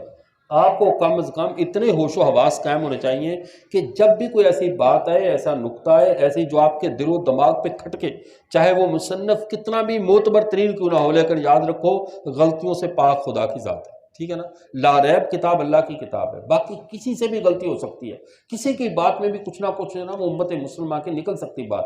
ہاں صحابہ سے اگر ہوگی تو ان کا تو فیصلہ ہو چکا، ان کی غلطی ہمارے ہاں، لیکن بعد والوں کی ہر غلطی اس کو ہم اس بنیاد پہ پی جائیں یا کیا کہتے ہیں کہ اپنا لیں گے ہمارے بڑوں کی غلطی ہے، تو یہ نہیں ہے۔ اتنی شریعت نے ڈھیل آپ کو نہیں دی ہوئی۔ تو ذہنی بلوغ کے ساتھ لیکن مشتعل ہونا، غلطی دیکھ کر اشتعال میں آ جانا، فوراً پوسٹیں بنا کر سوشل میڈیا پہ ڈال دینا، یہ اہل علم کا طریقہ نہیں ہے، بانڈوں اور مراسیوں کا کام ہوتا ہے۔ اہل علم کا کام کیا ہے؟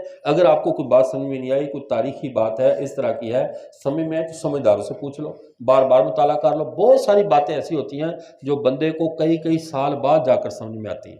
بات ٹھیک ہوتی ہے، ہم نے غلط سمجھا، بات چلتے چلتے بہت ضرورت نہیں کہ میری اب جو عقل کا پیمانہ ہے 10 سال بعد بھی وہی ہوگا، تو عقل کا پیمانہ بدلتا رہتا ہے۔ ایک بات بندہ بچپن میں نہیں سمجھتا، آگے جا کر سمجھ جاتا ہے۔ عقل دھوکہ کھا جاتی ہے۔ ابھی یہ پنکھا جب چل رہا ہو تو اس کا کتنے پر نظر آتے ہیں؟ بتائیں بھائی، 30-35 پر نظر آتے ہیں، ہوتے 30-35 ہیں؟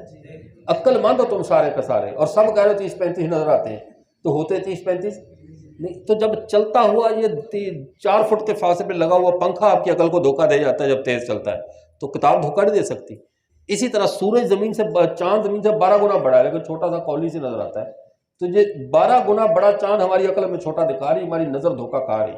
ہمارے اعصاب، ہماری نظر کتاب سے ہر بات سے دھوکہ کھا سکتی ہے۔ اپنے آپ کو کامل سمجھنا چھوڑ دو، اپنے آپ کو عقل کل سمجھنا چھوڑ دو، اور سب سے کامیاب ترین عالم وہ ہوتا ہے جو اپنے علم کے حصول میں زندگی کے کسی شعبے میں بھی، کسی موقع پہ بھی اپنے آپ کو مستغنی نہ سمجھے۔ جہاں بات ملے فوراً ملے، اپنا رجوع کرے، اپنی بات کو دوبارہ چیک کرے اور پرکھے، اور تاریخ کے موقع پہ خاص طور پہ آپ حضرات اس چیز کا خصوصی طور پہ اہتمام فرمائیں کہ ذہنی طور پہ بالغ ہو جائیں، بلوغ کے ساتھ ایسی کتابیں پڑھیں، باشعور انسان کی طرح پڑھیں، جذباتیات کے ساتھ تاریخ نہیں پڑھتے، جذبات سے وابستہ ہو کر تاریخ نہیں پڑھتے، اصولوں کی روشنی پر پڑھتے ہیں۔ تو یہ 10 اصول آپ کو یاد رہیں گے انشاءاللہ۔ جزاکم اللہ، وآخر دعوانا الحمدللہ رب العالمین۔